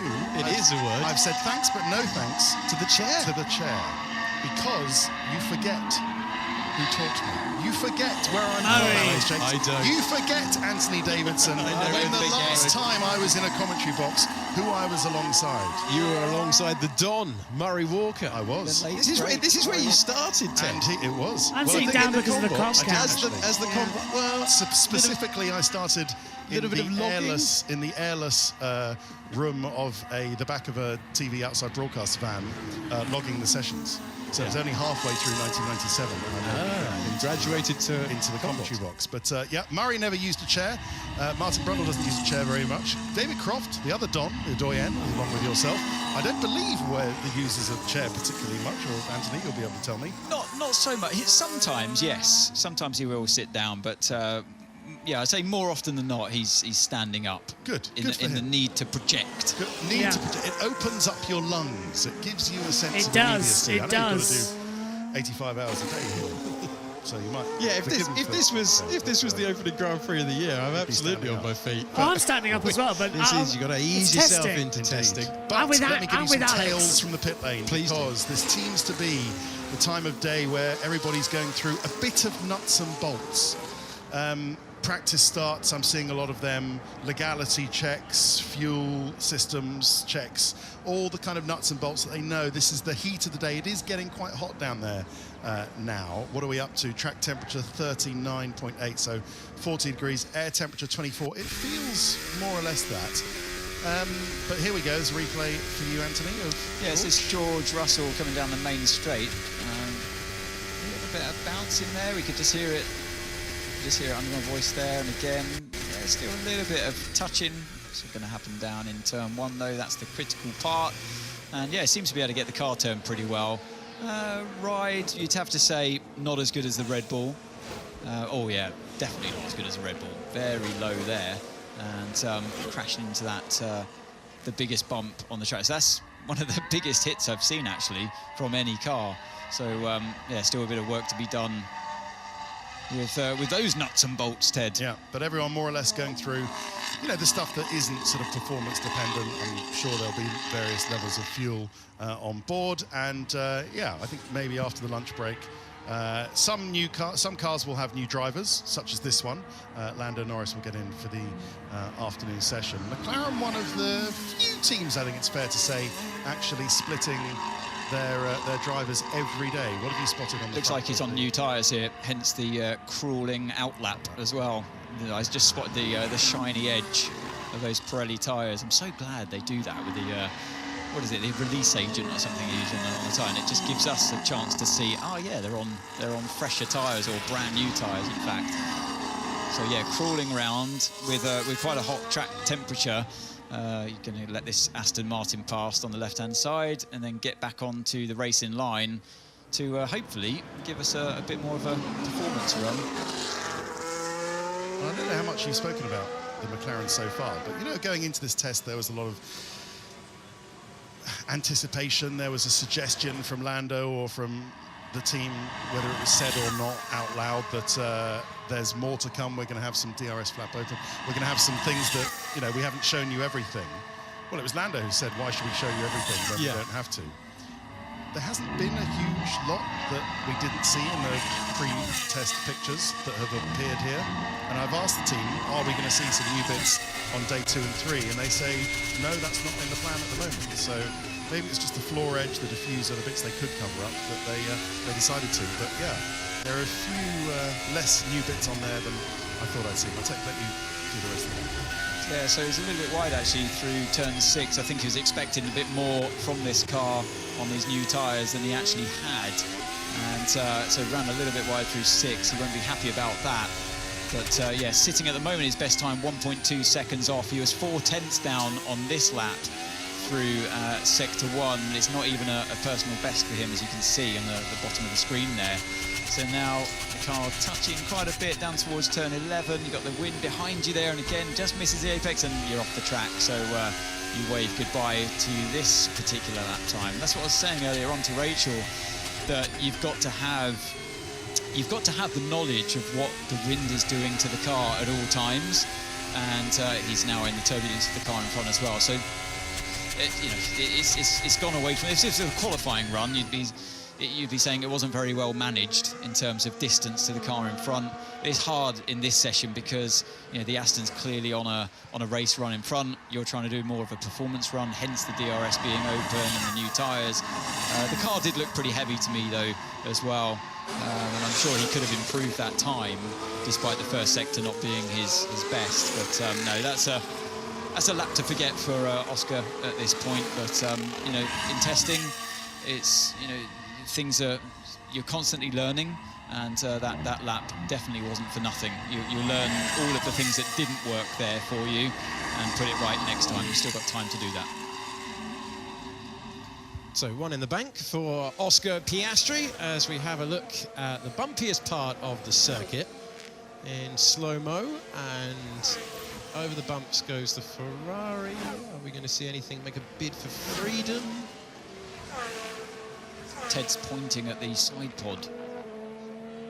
It's a tyre temperature camera that they decided to put in the side pod. Oh, is it infrared? An infrared camera? Looking at the back surface of the tyre. Very good. We used to get that infrared. I like this imagery. Harman Automotive. I like this idea that various cars have names of senior management from other teams on them. So Komatsu is on the Williams, which of course the Haas team boss. Harman, there's a sponsor on their Ferrari. Harman was the technical director of Alpine. Matt. Up and down the grid. Very, very strange. Very strange. Let's send it down to the pit lane now, where Will Buxton is standing by at Red Bull. Thank you, guys. Ted was mentioning the fact that we're going to see a lot of new bits on the cars, potentially, during testing. Some new bits that the teams are trialling here this week are down to a new regulation which was brought in after the Qatar Grand Prix last year. You remember how stiflingly hot and incredibly humid that race was, and how much the drivers suffered with their physicality as a result. Now, we're used to seeing an opening on the tip of the nose, and that was where the air normally flowed through to get to the drivers. From this year, the teams are able to put a scoop on the chassis itself. Now, if you look to where the number 1 is, just being polished there are 2 of those little scoops. And I believe, therefore, the airflow to get to the driver. Interestingly, though, that is a panel that can be removed and replaced with one that doesn't have those scoops, so they don't want that additional driver cooling. But if we look towards the tip of the nose, where we would normally see an opening, again, there is a vanity panel there, which has been covered up, so you don't actually have that initial opening. And all the teams are experimenting with this today. If we go down to Aston Martin, which we won't do because Fernando's out on track, they have that scoop, but again, no hole in the nose. Some teams aren't running scoops, aren't running the hole. Some teams just running the hole. So all of the teams get into grips with the new way the airflow will run over that nose part of the car with those new scoops brought in. You don't have to use them, but you can, just to increase driver cooling. Thank you very much, Mr. Buxton, down there in the pit lane. 38 minutes to go in the first session on the first day of pre-season testing. Fernando Alonso continuing to log laps up there. This is going to be the end of his 64th tour of the circuit. Verstappen has done 51, Leclerc has done 48, and Alonso now puts 64 on the board. It's a good point Will makes about the driver cooling, and that has changed. You can see actually, well, you can't see it from this shot, but you can when we're off board of the Aston Martin. There is a similar kind of duct going in at that top part of the nose. And from memory, talking to technical directors and designers, they did always say that's kind of an aerodynamically not a critical area, which is why you put aerials and stuff like that just around the number 14. You see there's a little vent there as well. So if there has been, as a result of Qatar, and as Will was saying, change the regulations to allow that, I must say I didn't notice it in the regulations. That was just a suggestion that the FIA made after Qatar, that they will allow that. A scoop or a driver cooling, something to be incorporated, but I didn't notice that was actually in technical regulations. It might just be a coincidence that they've decided to move some kind of, whether it's a driver cooling vent or to cool some other parts of the car, from the tip of the nose to around the driver's number. Qatar Grand Prix last year, where the drivers really did have to battle through extreme temperatures and humidity. Very unusual to see drivers. George Russell was putting his hands out of the cockpit whilst driving back through the pack after his turn 1 contact, and that suggestion, that allowance put in by the FIA for this year. But it was double the humidity of here in Bahrain, wasn't it? I seem to remember the humidity was in the 60% in Qatar, which is what made it so difficult. I know it's a cliche, but here in Bahrain, it's very dry heat, isn't it, Anthony? It's very dry heat. This time of the year, yes, but it can be in summertime. We don't come here in summertime, but apparently it does get very humid. And that's, I think, like you said, Ted, that's really what went against the drivers in Qatar. And it's just when we saw the image, didn't we, of drivers opening their visor even as they were coming down the pit lane in desperation to get a bit of airflow. But when you got that close air, that humidity, it just feels like nothing's coming in. And it's actually it's more the torso area, so body, that you need to cool down, not necessarily your head. But it's all they could do is just try to open their visor, and yeah, obviously that's dangerous as well. The FIA don't want to see that. You know, the visor's there for good reason, and it's got to be closed at all times for good reason. The visors are incredibly strong. These Lexan Shield visor that they have. So yeah, you don't want to have any stones coming in, which can often happen. And if you got your visor open in desperation to keep cool, you don't want to imagine the consequences if you were unlucky. But yeah, driving in the heat, there's definite performance loss with that from a driver's point of view, and it's easy. Again, it's easy for that to be overlooked from a team, even for the fans watching this sport. And the only driving experience they have is, with all due respect, in a road car. It's a very difficult physical game when you're in one of these, and you've got the adrenaline up, your heart rate's naturally high because of that, and with a high heart rate your body temperature starts to increase anyway, and there's nothing you can do. Fitness doesn't come into it at that point. It's just you're at the mercy of your blood getting too hot, and you start to become delirious. I've experienced it myself. You become dizzy. Where was this that you experienced it? We raced in the World Endurance Championship in Austin in September. Actually, they're going back there this year, a similar time of year, and it was very, very tough. All you could do was a single stint in the car. You normally do double stint, so that's close to 2 hours, but this was just over an hour behind the wheel, and that was enough. You were begging to come out. Obviously, that's in a closed car as well, so you didn't have the luxury of this airflow coming over the visor anyway.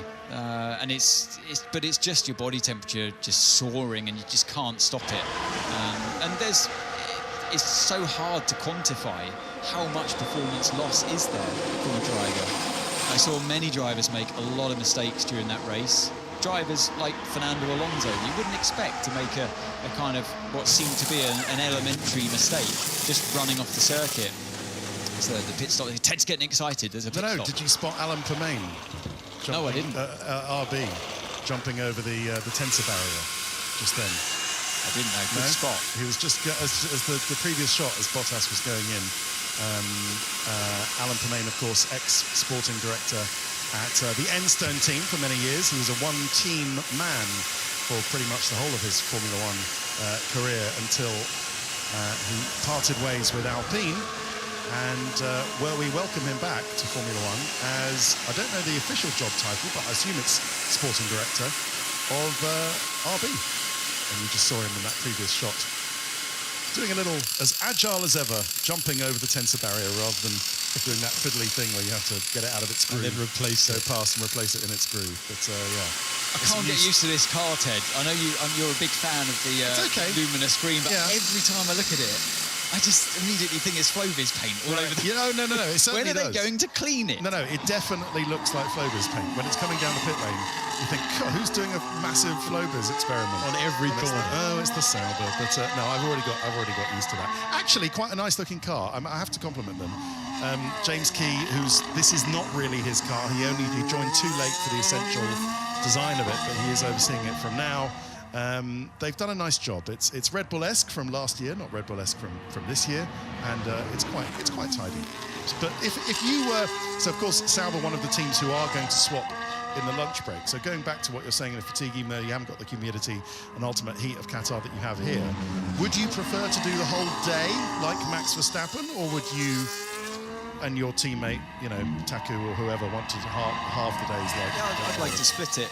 Would you? Yeah, I'd like to split so and try and keep both times that you're in the car to be the same time of day as well, or each day that you're in the car to be a similar time of day at least, so you get a relative back-to-back of things that you've tried, and track condition, try and keep it as constant as possible. But also, from a fatigue point of view, that you just want to be as sharp as you possibly can. And I know when they're on race runs like this that it's not quite as tense as it used to be. Back in the refueling days, Ted, now you stick the fuel in it and you send the car from start to finish, whereas when you had the refueling, of course, it was a race of mini sprints essentially. So you're always pushing much harder at all times. So you sort of get more into the rhythm now of tyre protection mode in a race run, and so I think it's a bit of a different physical element coming to the driver today than it once was. They have much higher loads from the car. There's a small lock up there, and so in the middle of turn 2 or just before turn 10, so you miss the apex there. But yeah, so you have a much higher downforce, much higher downforce today. So when you are pushing the car with new tyres, there's a lot more load going through the body at all times. But yeah, I think in terms of how skittish the car used to be, I think that's quite a different ball game today.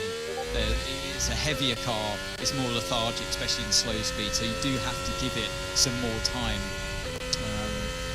Those old cars were quite alive at all times on their groove tyres and 200 kilos less weight and narrower track and shorter wheelbase. It's quite amazing how the cars have grown in size over the years. So McLaren drivers must think like you then, because that's what they're doing. They're doing Oscar Lando, second day Oscar Lando the same, so they've got something to compare, and then third day Lando Oscar. And is it the same at Mercedes as well? Are Mercedes doing that? Are they using half day? I think they might be using half days as well down there. Got that detail here. But yeah, it's interesting, isn't it? And I think that's clearly is driver led as well. Who wants to do what and when, and you come up with a plan all together. You don't just jump in by chance. It's there's an awful lot of planning that goes into it beforehand. So just jumping in for a second, because, well, to be fair, Ted sort of got me like, well, maybe I should be standing up as well. So I've put the Compbox camera back up on top of the screen, although it needs a little tweak, I think, because it's looking too far down at me. Oh, big look up, Max Verstappen. And he nearly went off the track down in turn 8 as well. So Max having a bit of a problem. Yeah, the Countbox camera is usually on the laptop. That was for the when other people are in the commentary box. But we're in the last half an hour of the opening session, so I can afford to stand up a bit, get some running in as well. But good job so far. Adrian Newey apparently not in team kit today. Very much involved as well. Yeah, I noticed that. Adam Cooper saying that. Adrian's not in team kit this weekend for this test, which surprising me.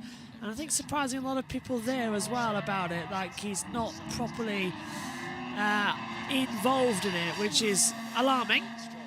But we'll keep his eyes very much focused on it at the moment. In terms of segments as well, Verstappen will complete a long run lap as he comes down and across the line, and Verstappen does a 1:34.341 and goes still in first place, but in terms of race run simulation, it's about 4th fastest. This was why he had a lock-up uphill at turn 4. With it being that time, I would say that might have been an actual push lap we saw from Verstappen. Maybe we want to try something about it, but that to me seems like it was a push. You see as well, if you're watching on YouTube below the Visa Cash Up RB car, another lock-up down to turn 8. So 2 lock-ups, 1 at 4, 1 at turn 8. And did he have another one down at turn 11 as well? Yes, he did, running wide. So a very messy lap for Max Verstappen as he's now backed off and he's let Ocon go through him on the driver tracker. We can see Ocon now on the TV pictures. Alonso's there too, just ahead of turn 12. Magnussen's doing a practice start and comes back out on the track. 26 minutes to go in the morning session here of day 1 of pre-season testing for Formula 1 in 2024. Escobar says, is Max the only person to run his car on hard tyres during this test? I think so at the moment. We haven't got the tyre data, you might have noticed as well. So we don't know fully all the information, but we at home can tell what tyre they're on, because right now Ocon is on the C0 tyre, which is the white band tyre, so he's on a harder run, but Max on a harder run now, presumably with the track temperature still being at 39.6 degrees, the tyres have eaten up. They'll use the next 26 minutes as simulation, but also we've got the red flag test coming up. That's always the thing. They test the safety car, the virtual safety car, and the red flag procedure, including standing and rolling starts. So that's coming up soon. Let's head back over to the world feed with Alex Jakes, Anthony Davidson and Ted Kravitz. Use more of the front brakes than the rear, because the rear will just start to slide and just sort of tag along behind you, snake around behind you. So as the weight transfer goes forwards, you can then apply more pressure to that front brake. Of course, on a bicycle, if you go too far with that, the thing's going to endo and spit you off over the top of it. So a similar kind of thing happens in the car, and you feel that. You feel the rear go light and it starts to snake around. That's not good for corner entry into a slow speed corner. You want it, or even a medium speed corner, say like turn 6, for example, here. You're braking a little bit and turning it at the same time. You're asking a lot from the rear of the car because the weight transfer has gone forwards. You can mitigate that to some degree by brake bias. In the same way on a bicycle, you'll then have to bleed off the front brake and use a bit more of the rear brake. But the best thing you can do is actually sit yourself backwards over the rear axle and apply more front brake pressure, because then you're stabilizing that weight transfer. And that's exactly what the anti-dive is doing on these cars. So if you go too far, imagine if you had really long arms, if you were Mr. Tickle, and you could place yourself so This is far the over best explanation I have heard in years. You then go too far, and the front would start to lock up. That's when you've gone too far on the anti-dive. So it's that relationship between the brake bias and the anti-dive that you're looking for. So you can start to find a happy balance, quite literally, between that, the brake bias and the dive of the car, by playing around with those tools. If you don't have the tool available of the anti-dive suspension, it's not just like you stick it on and there you go. You can tune it. It's a tunable device. Excellent stuff from Mr. Davidson. I got Mr. Tickle into a a serious analysis. And now we're going to hand over to Mr. Buxton downstairs.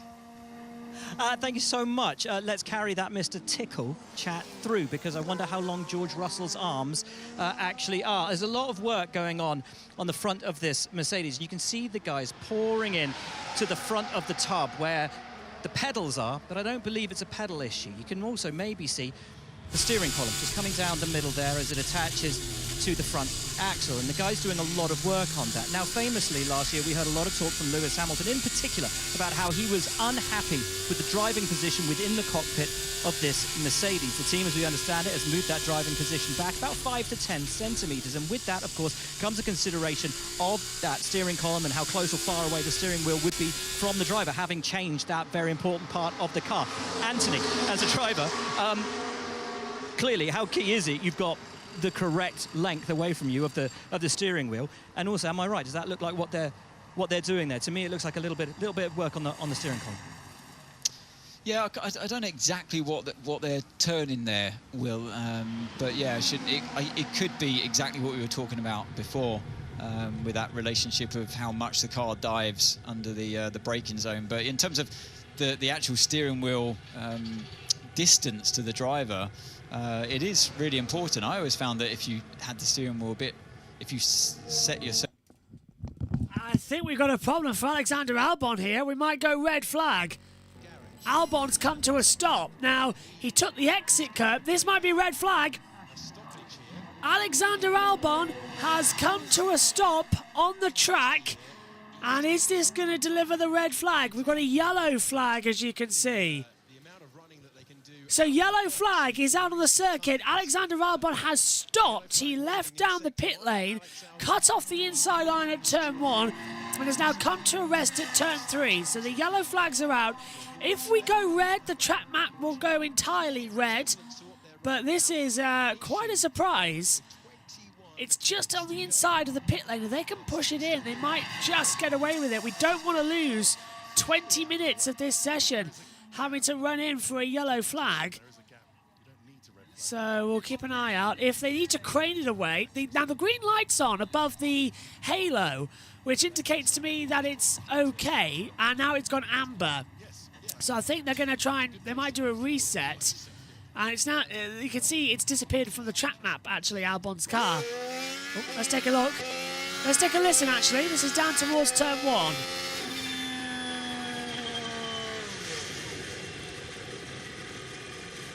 Gearbox, because the motor's still trying to tune around, and then look, anti-stall.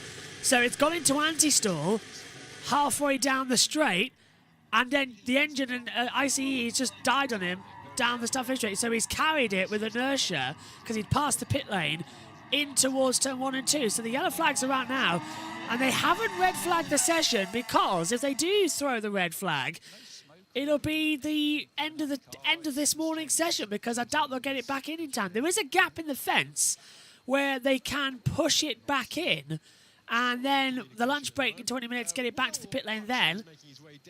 So we'll take a look and see if we do go red flag. Buxton. Williams, over to you, sir. I have, and all of the gang were actually waiting out in the pit lane for Alex Albon, ready and waiting just for a very normal end of run. I wonder if he's run out of fuel. We'll try. So I think he's trying to restart it on the motor. So has Alex Albon run out of fuel? It did. So has he run out of fuel? He's gone into anti-stall. What has happened? We don't know. But yellow flag 100% still there. And Albon, I'm looking at him now on the screen, still stationary at turn 3, as you can see on the driver tracker. I think he's minimised, isn't he, at turn 3. He's precisely on the runoff area where you cut off onto the international section. If he gets out of the car, though, they'll have to red flag. Ocon, Verstappen and Magnussen are out on the track. Now, if they come into the pit lane, then race control may as well throw the red flag, because there's no... hello, what's this? Double yellow flag now in sector 3, as you can see on the race control map. And into the pit lane has come Ocon. Verstappen, is he going to go through or take in? Marshall's ventured out to the track. That's why it's now a double yellow. Verstappen's come in.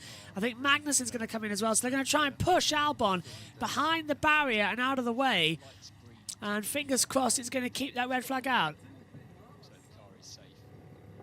And he's just turning it in as well. I'm trying to hear in the background if there's anything chugging on the motor. Magnussen stayed out, so now it's up to Race Control what they do. Richie says, viewership is amazing, Josh. I can hear you, as in, I can't hear you, as in the classroom, but brilliant job welcoming everyone if you're new. Absolutely. If you're new here, welcome. Thanks for tuning in to JB Motorsports 2. And Richie, hope you're having a great lesson as well out there.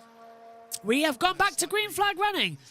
So Alexander Albon is the first victim of a failure in 2024 on board with Verstappen as he launches. Oh, that's a 6 out of 10 for a practice start. That's a little bit better. Lot nicer run around as he comes into the braking zone for turn 1. So Albon gets away with it. No need for a red flag. We remain red flagless in this first day of pre-season testing with 15 minutes to go. But we are about to go into the procedure, whether it's either a red flag, a safety car, or virtual safety car test. Let's hand over to the guys in the box. Soon I spoke. That's a lesson to me in a commentary box. I thought that would be I was with you. I thought that would be a slam dunk red flag, and on we went. And on we That would have been a slap on the wrist there, Ted, from Murray Walker. Don't say anything until it's happened. Exactly.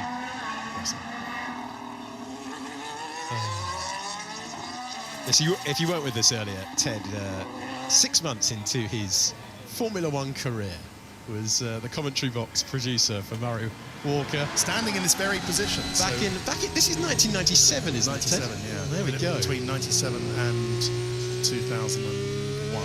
And then they had the bright idea of putting you downstairs in the pit. The rest, as they say, is history. Has been a terrible mistake. So yeah, I said They just wanted him out of the commentary box. Stood here. Yeah. Murray was in that corner where you are. Martin would be there, and I would have a panel to the producers and to a nice picture of you, Ted. It's terrible. I look annoyed for some reason, and I would be then. And I would be talking to Martin, but I wouldn't talk to Murray Walker because Murray didn't like to be interrupted with talkback. So I devised a cue card system to tell him. I had them laminated so they wouldn't, I could use them at every track around the world. So it would start from the usual one: start, stop, no more commentary, and of course at ITV Sport at the time between '97 and 2008 we had ad breaks. So there was throw to a break, pick up again, James in pits, and it would say Louise in pits as well. So you'd put that in his field division. I like it. Throw to James Allen like in the a pits, or board Louise, over the pit wall, or Louise Goodman, so that I didn't have to bother him in his flow of commentary with. I don't like talkback. I hate not everyone likes talkback. I like the behind-the-scenes knowledge. That's excellent stuff. Will has made his way to Williams, or stayed at Williams, I should say. I have, mate. As I understand it, a reliability issue, but I don't think we're a million miles away if we suggest it might have had something to do with fuel, be that intentional. Well, it sounds like it wasn't intentional, but yeah, that's what I'm hearing at the moment. A reliability issue at Williams, but yeah, I don't think fuel is a million miles away. Okay, thank you, Mr. Buxton. Max Verstappen pushing on. This is his 60th lap of the day. He has a 1:32.5, which was clear of everyone. There's a picture of me now on the side of the screen, so the graphics team have been busy over the winter as well. Excellent to see. So Verstappen, who's either been looking a little bit ragged, but that one lap he did, the 1:32.5, looked very collected indeed on the medium compounded tyre as he brings it around the 14th and technically 15th corner of the racetrack, and logs another as he comes across. And 1:36.1. A reminder, if you're fairly new to this testing lark, the time's not the most relevant until we get to the final day. All about the mileage on this opening day of the year. 14 minutes to go. Looking a little bit more at ease, I'd say. Yeah, it looks good. It just looks good, doesn't it? It looks better. I mean, it wasn't earlier on in the day. It looked like a handful from the car. Looks good. It's well poised over the bumps. That's one thing that's been consistent from the start of today compared to where we are now. But yeah, Max definitely was wrestling around with the car a lot, and seems to be in a bit of a happier place now with it, at least. Let's go into some greater detail then with the Red Bull and send it across to Sam Collins, our technical analyst. Hi, Alex. Thanks for that. One of the things I absolutely love about this time of year, pre-season testing, is that the teams do not get to keep their secrets anymore. We finally get to see quite a lot of the bits they bring to the circuit. And what I want to take a look at is this on Max Verstappen's Red Bull. Something that we've all been talking about is their side pods and how they've changed their cooling system this year to sort of follow the early season Mercedes from last year. But take a look at this, just behind Max Verstappen's head. Nobody else has really picked up on these as far as I can tell, but two absolutely huge cooling inlets either side of the driver's head. Red Bull are taking a huge amount of cooling air from the car, and I'll show you where that is on the car as you roll forwards, because we can see the car coming through the corner here, and you'll be able to see, I can see what Ted Kravitz is doing, making me giggle, but just to show you where these are on the car, as I roll the clip slightly forward, I'll just highlight that for you, because it's really hard to see them. And at the launch of the Red Bull, you can just see it there behind the driver's head. At the launch of the Red Bull, the team had these parts completely covered up, blanked off, made to look like a bit of the cockpits around, and all of our attention was focused on where was the normal Red Bull side pod inlets. Well, I can tell you they've got two conventional side pod inlets. Well, they're not that conventional. You'll see them just when this mechanic gets out of the way. And you can see two inlets here. One lower inlet, very much a small slit, very similar to what Mercedes used last year, but much, much tighter. And then one, some people are calling it a shark inlet, higher up, just underneath this upper protrusion of the top of the side pod. So triple cooling inlets either side of the Red Bull, and that's something we haven't really seen before. So Red Bull really pushing their design to a new level, and this is crucial on making the Red Bull zero pod, if you want to call it that, concept work and exposing the top edge of that floor, because what Mercedes struggled with, and moving Lewis Hamilton and George Russell forward in the cockpit, was that they had to move all the cooling system into the middle of the car. Well, Mercedes never quite made that work. They had to move the drivers back, as you can see on the onboard camera for this year. But Red Bull haven't seemed to need to move Max Verstappen or Sergio Perez in the cockpit forward at all, because I think they've realigned their cooling system with those shoulder coolers that, Ted, you were just doing a great impression of. Well, thank you, Sam, not only have we seen it, we've logged it, we've figured out what they're doing, and we've come up with a name for it, Sam, already. So they are the bunny rabbit ears cooling devices either side. But Russell on a good lap here, Ant, before we come back to the cooling. Russell looking good in this first sector. It's a personal best for him. We'll see if we can get Ted to do the impression down the camera for you in a minute. But we continue on a good lap for George Russell. Talk us through the rest of it. Yeah, it looked pretty good in turn 10 actually, just the exit. You could get on power nice and early. A little bit of a twitch there on the rear of the car midway through turn 11, but still okay. Almost fully pinned through turn 12. I think it's just a brief lift there, which they were all doing all the way through last year as well. Apart from in qualifying, that one lap where they could take it flat out. So yeah, another personal best in the middle sector. Turns into the final corner, a bit of understeer with that wind before you head towards a headwind coming out of the corner. So it should be a best lap for Russell. Yes, it is personal best in all three sectors to go 1.6 down. Is Ted going to do the thing? That's what I want to know. So yeah, a slight improvement. Yeah, car to me still looks like it's a little bit similar to how the Red Bull looked earlier on, still a little bit on the heavier side, a little bit lethargic in its change of direction, but I'd say the traction looked pretty good actually, out of turn 10 especially. Alex Albon continuing the debrief there. If you are just switching on or pressing play, excellent to have your company. The only issue of note falling the Thai driver's way earlier in the session, where he pulled off right about there. And the team saying it was a reliability issue. We do not have confirmation of what exactly was the problem. As we go back now to Yuki Tsunoda. They've cleaned the car. That's one obvious difference from the last time we saw him driving. One is the flow of his paint from most of it. Maybe I can see on the tip of the nose, just a little bit lurking. Rear wing as well. Yeah, comes into turn 8. Difficult corner, that one. Downhill braking.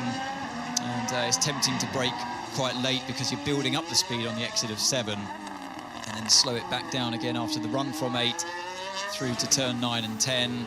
They usually take that gear they take that corner in 3rd gear just to help to maximise the traction more than anything on the exit. And then 4th gear through turn 11, waits for it mid-corner because you've got the tailwind, backs out of it a lot through turn 12. He's on a slower lap here, really taking care of those tyres.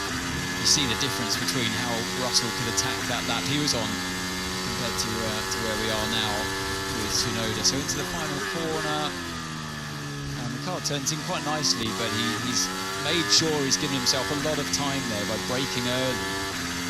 And you can fall foul quite easily on this track by overloading the tyres in the longitudinal sense by braking too late. And you can, one corner often leads into the next, and these tight corners like here in 1 into 2, and it's better to always be like driving on the defensive side around this track, I always found, especially on a race run, by braking early, imagining and assuming that the car is going to start breaking grip very early in the corner, and as soon as you start to hustle the car too much around here, it's not going to pay off. The track's going to bite you. There he is. There's Alan Permain. There he is. Hello, Alan. Emails nicknamed on the Bat from his early times at Benetton because they used to say he only comes out at night. Maybe he will or won't like me explaining why his nickname is Bat, but that's the way it was explained to me. So I've got to go. Just one last thought on the, because it's the interviews at 1400 local time, on the Red Bull cooling. And just dared to look at his watch. Is what had happened there. I wonder if it looks that, so there's the bunny ears cooling either side of the, side of the, I'm holding my, I can't do it with both, either side of the driver's head. Then there's the vertical slot cooling, and then the other bit, what I'm calling the overbite, is a bit like picture a jet fighter. Yeah. You know they have the wing, and I've got a ready picture for you here, Anthony. I know it doesn't help. First overtake of the season. And on the inside, Verstappen passes the down the inside. Yes. No, I'll behave. There we go. It's still way too early for all of that. And Verstappen makes his way through. Sorry, Ted. So it looks a little bit like the air intake of a jet fighter under the wing at that kind of angle, at an angle where the top edge is facing forwards, and then it sort of goes back as to the back edge. So flipped a different way from last year, where that was on top of that little winglet, the side impact structure, and then it took the air from the top of that. So underneath. And it wouldn't be the first time that Adrian Newey or any of these designers have taken a cue from aerospace and airplanes and fighters and aircraft in a kind of idea of how to get the air most efficiently into cooling the car. Anyway, that's what it looks like to me. Right, I will speak to you from the pit lane later, but I've got to go and interview whoever's in the press conference afterwards. Very good, Ted. Excellent stuff, Ted. Thank you for joining us up here in commentary. We will hear from Ted down in the pit lane as we review the move down into turn number 1. The move, the first move of the year. Look at that. And it was a Red Bull overtaking a Ferrari. Who would have guessed? That DRS is still monstrous on the Red Bull, even if they're not pushing on 100% yet as well. That was just a nice slip move on the inside, pulled in, and Verstappen passes Leclerc with ease into turn 1. Okay, we've got 4 minutes left of this first morning session here from the Bahrain International Circuit. We're watching right now Oscar Piastri coming across the line. His final 4 minutes of the day, of course, as Lando Norris takes over the McLaren car this afternoon. And a little bit of smoke over that bump as well for Piastri as he hurtles down towards turn 1, flicks the car through left and right.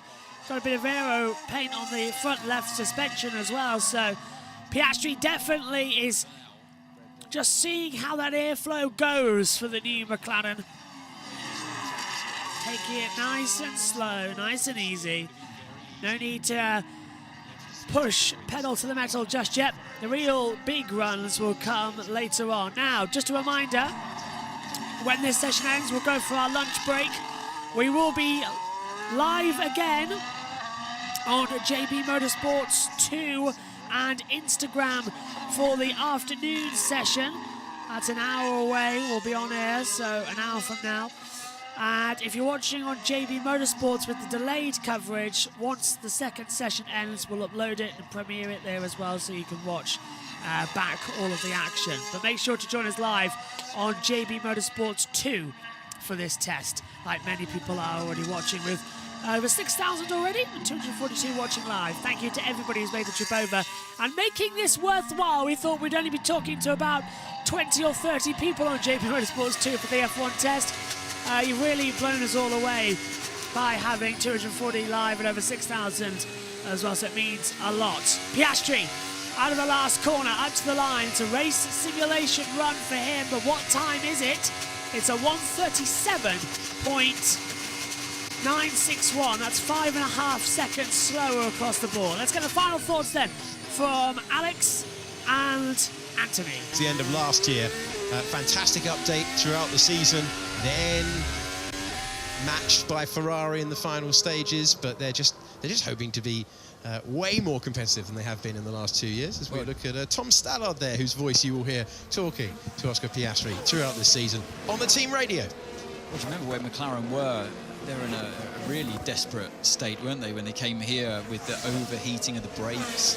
And I mean, to the point where I believe they almost didn't race. They needed to be flying out new parts after the test. They hardly did any laps at all in the test. They kept overheating those brakes time and time again. And another overtake here. Everyone's getting involved now. This Ferrari of Charles Leclerc, as he pounds out on his race runs. Gets passed by Tsunoda. Getting overtaken left, right and centre. Hopefully that's not the story come Saturday afternoon next week. Saturday Klaxon. Caught out. Saturday Klaxon, Grand Prix Saturday, etc., etc.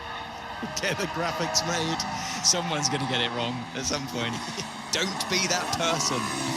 Tell everyone you know. Yeah, Thursday is practice, Friday is qualifying, and Saturday is the Grand Prix. No action on Sunday, but we will have a NASCAR race on as well on JB Motorsports. So you can tune in if you like.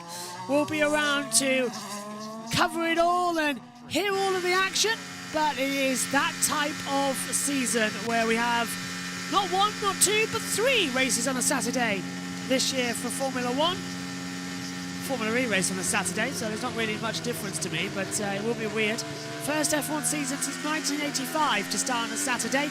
And of course, everyone's saying, oh, well, Formula One belongs on a Sunday. It doesn't belong on a Saturday.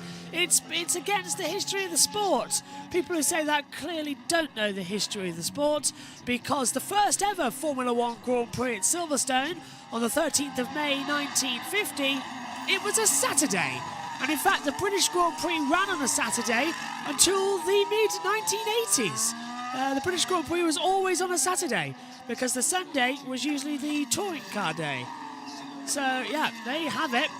British Grand Prix used to be on a Saturday for a long, long time. It used to be alien to have it on a Sunday, and now it's become the normal. 3, 2, 1. And the checkered flag is out on the first day of pre-season testing's morning session. So the checkered flag is out, a 1:32.548. That's the fastest time as things stand. Then it's Leclerc, Alonso, Piastri, Tsunoda, Russell. There's the checkered flag, and there's the confirmation. Now, we haven't actually had a practice start or red flag or anything like that simulation like we usually do in testing. But the flag is out. The session rounds out. Great job from Verstappen with a 1:32.548. Leclerc in second, crossing line with the flag. Cars in the pit lane. Verstappen, Alonso, Albon and Ocon are the 10 cars that are out there. Of course, it's a half-field run. Albon's car has been returned to the pit lane and has been pushed back into the Williams garage, which is fantastic news as well. Magnussen, the last one not to take the checker flag. Where is he? He's just at turn 13 now. First car to take the flag was Bottas. So Magnussen will come down the back straight away and will take over the line. Nice run around here for the first session of 2024 has been completed. And Verstappen 6 tenths, 7 tenths, let's face it, clear to Leclerc. And then a further couple of tenths back. We see Alonso coming into it as well with a nice little run around as well. So he's definitely on course. DRS disabled. And I wonder if this is for some practice start procedures, which is allowed around this track. Unless they're going to test a safety car or a red flag protocol procedure. But the drivers are going to come back into the pit lane. We'll stay on here as long as we can, see what's happening. Afternoon session will be coming up as well in 58 minutes time. So very quick lunch. I'm going to have I'll have a scone, I'll have a packet of crisps. I've got half a pasty left as well. So pasty first, packet of crisps, then some crisps, and a little drink, sugary drink. Get back into the box, buzzing with energy. A few more hours, and bish bash bosh, go, lights out, and then at 4 o'clock we'll end and upload everything, get everything set for the next day, and then I'll grab some sleep, a couple of hours. I only had 4 hours sleep last night with the disasters that we had and having to set everything up. Then we delayed on air today, so that was brilliant. But I hope you all enjoy Multiviewers, timing screens, and our new layout here as well. With thanks to Multiviewer, if you do use Multiviewer, whether you have to watch Formula 1 or use the timings, just look at it. It is absolutely amazing. Practice starts happening on the track now. We're looking at George Russell. Piastri's done one as well. Russell and Magnussen are going to take on as Magnussen's going into the pit lane, and Magnussen's going to the pit. So Russell will be the only car to do a practice start out there on the grid. And we'll pass over to the world feed because then you can see the telemetry. Alex. Don't know if he's alone in treating himself to a practice start. Nobody else has.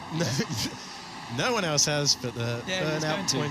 Yeah, burnout's being completed by George Russell. And look at that, opt for pole position spot on the grid. Knows where he's aiming for. Here we go then. On board with George Russell for the first time this year. 5 red lights are on. Puts it into position on the grid, selects first gear, builds at 12,000 revs.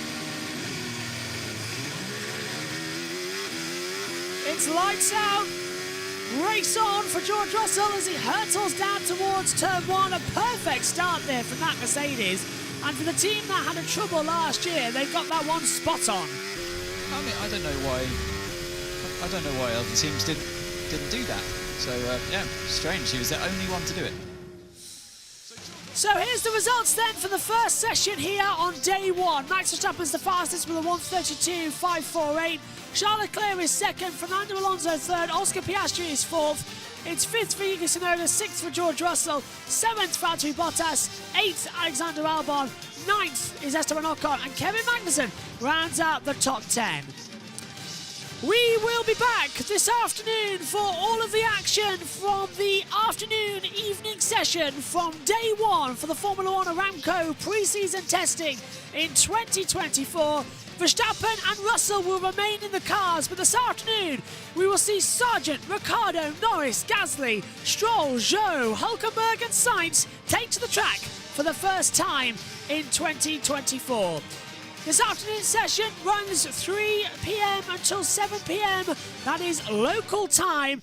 Thursday 10 till 2 and then 3 till 7 and the same on Friday as well. That's all local time. We'll be live on JB Motorsports 2 and Instagram for the action and delayed coverage on JB Motorsports itself.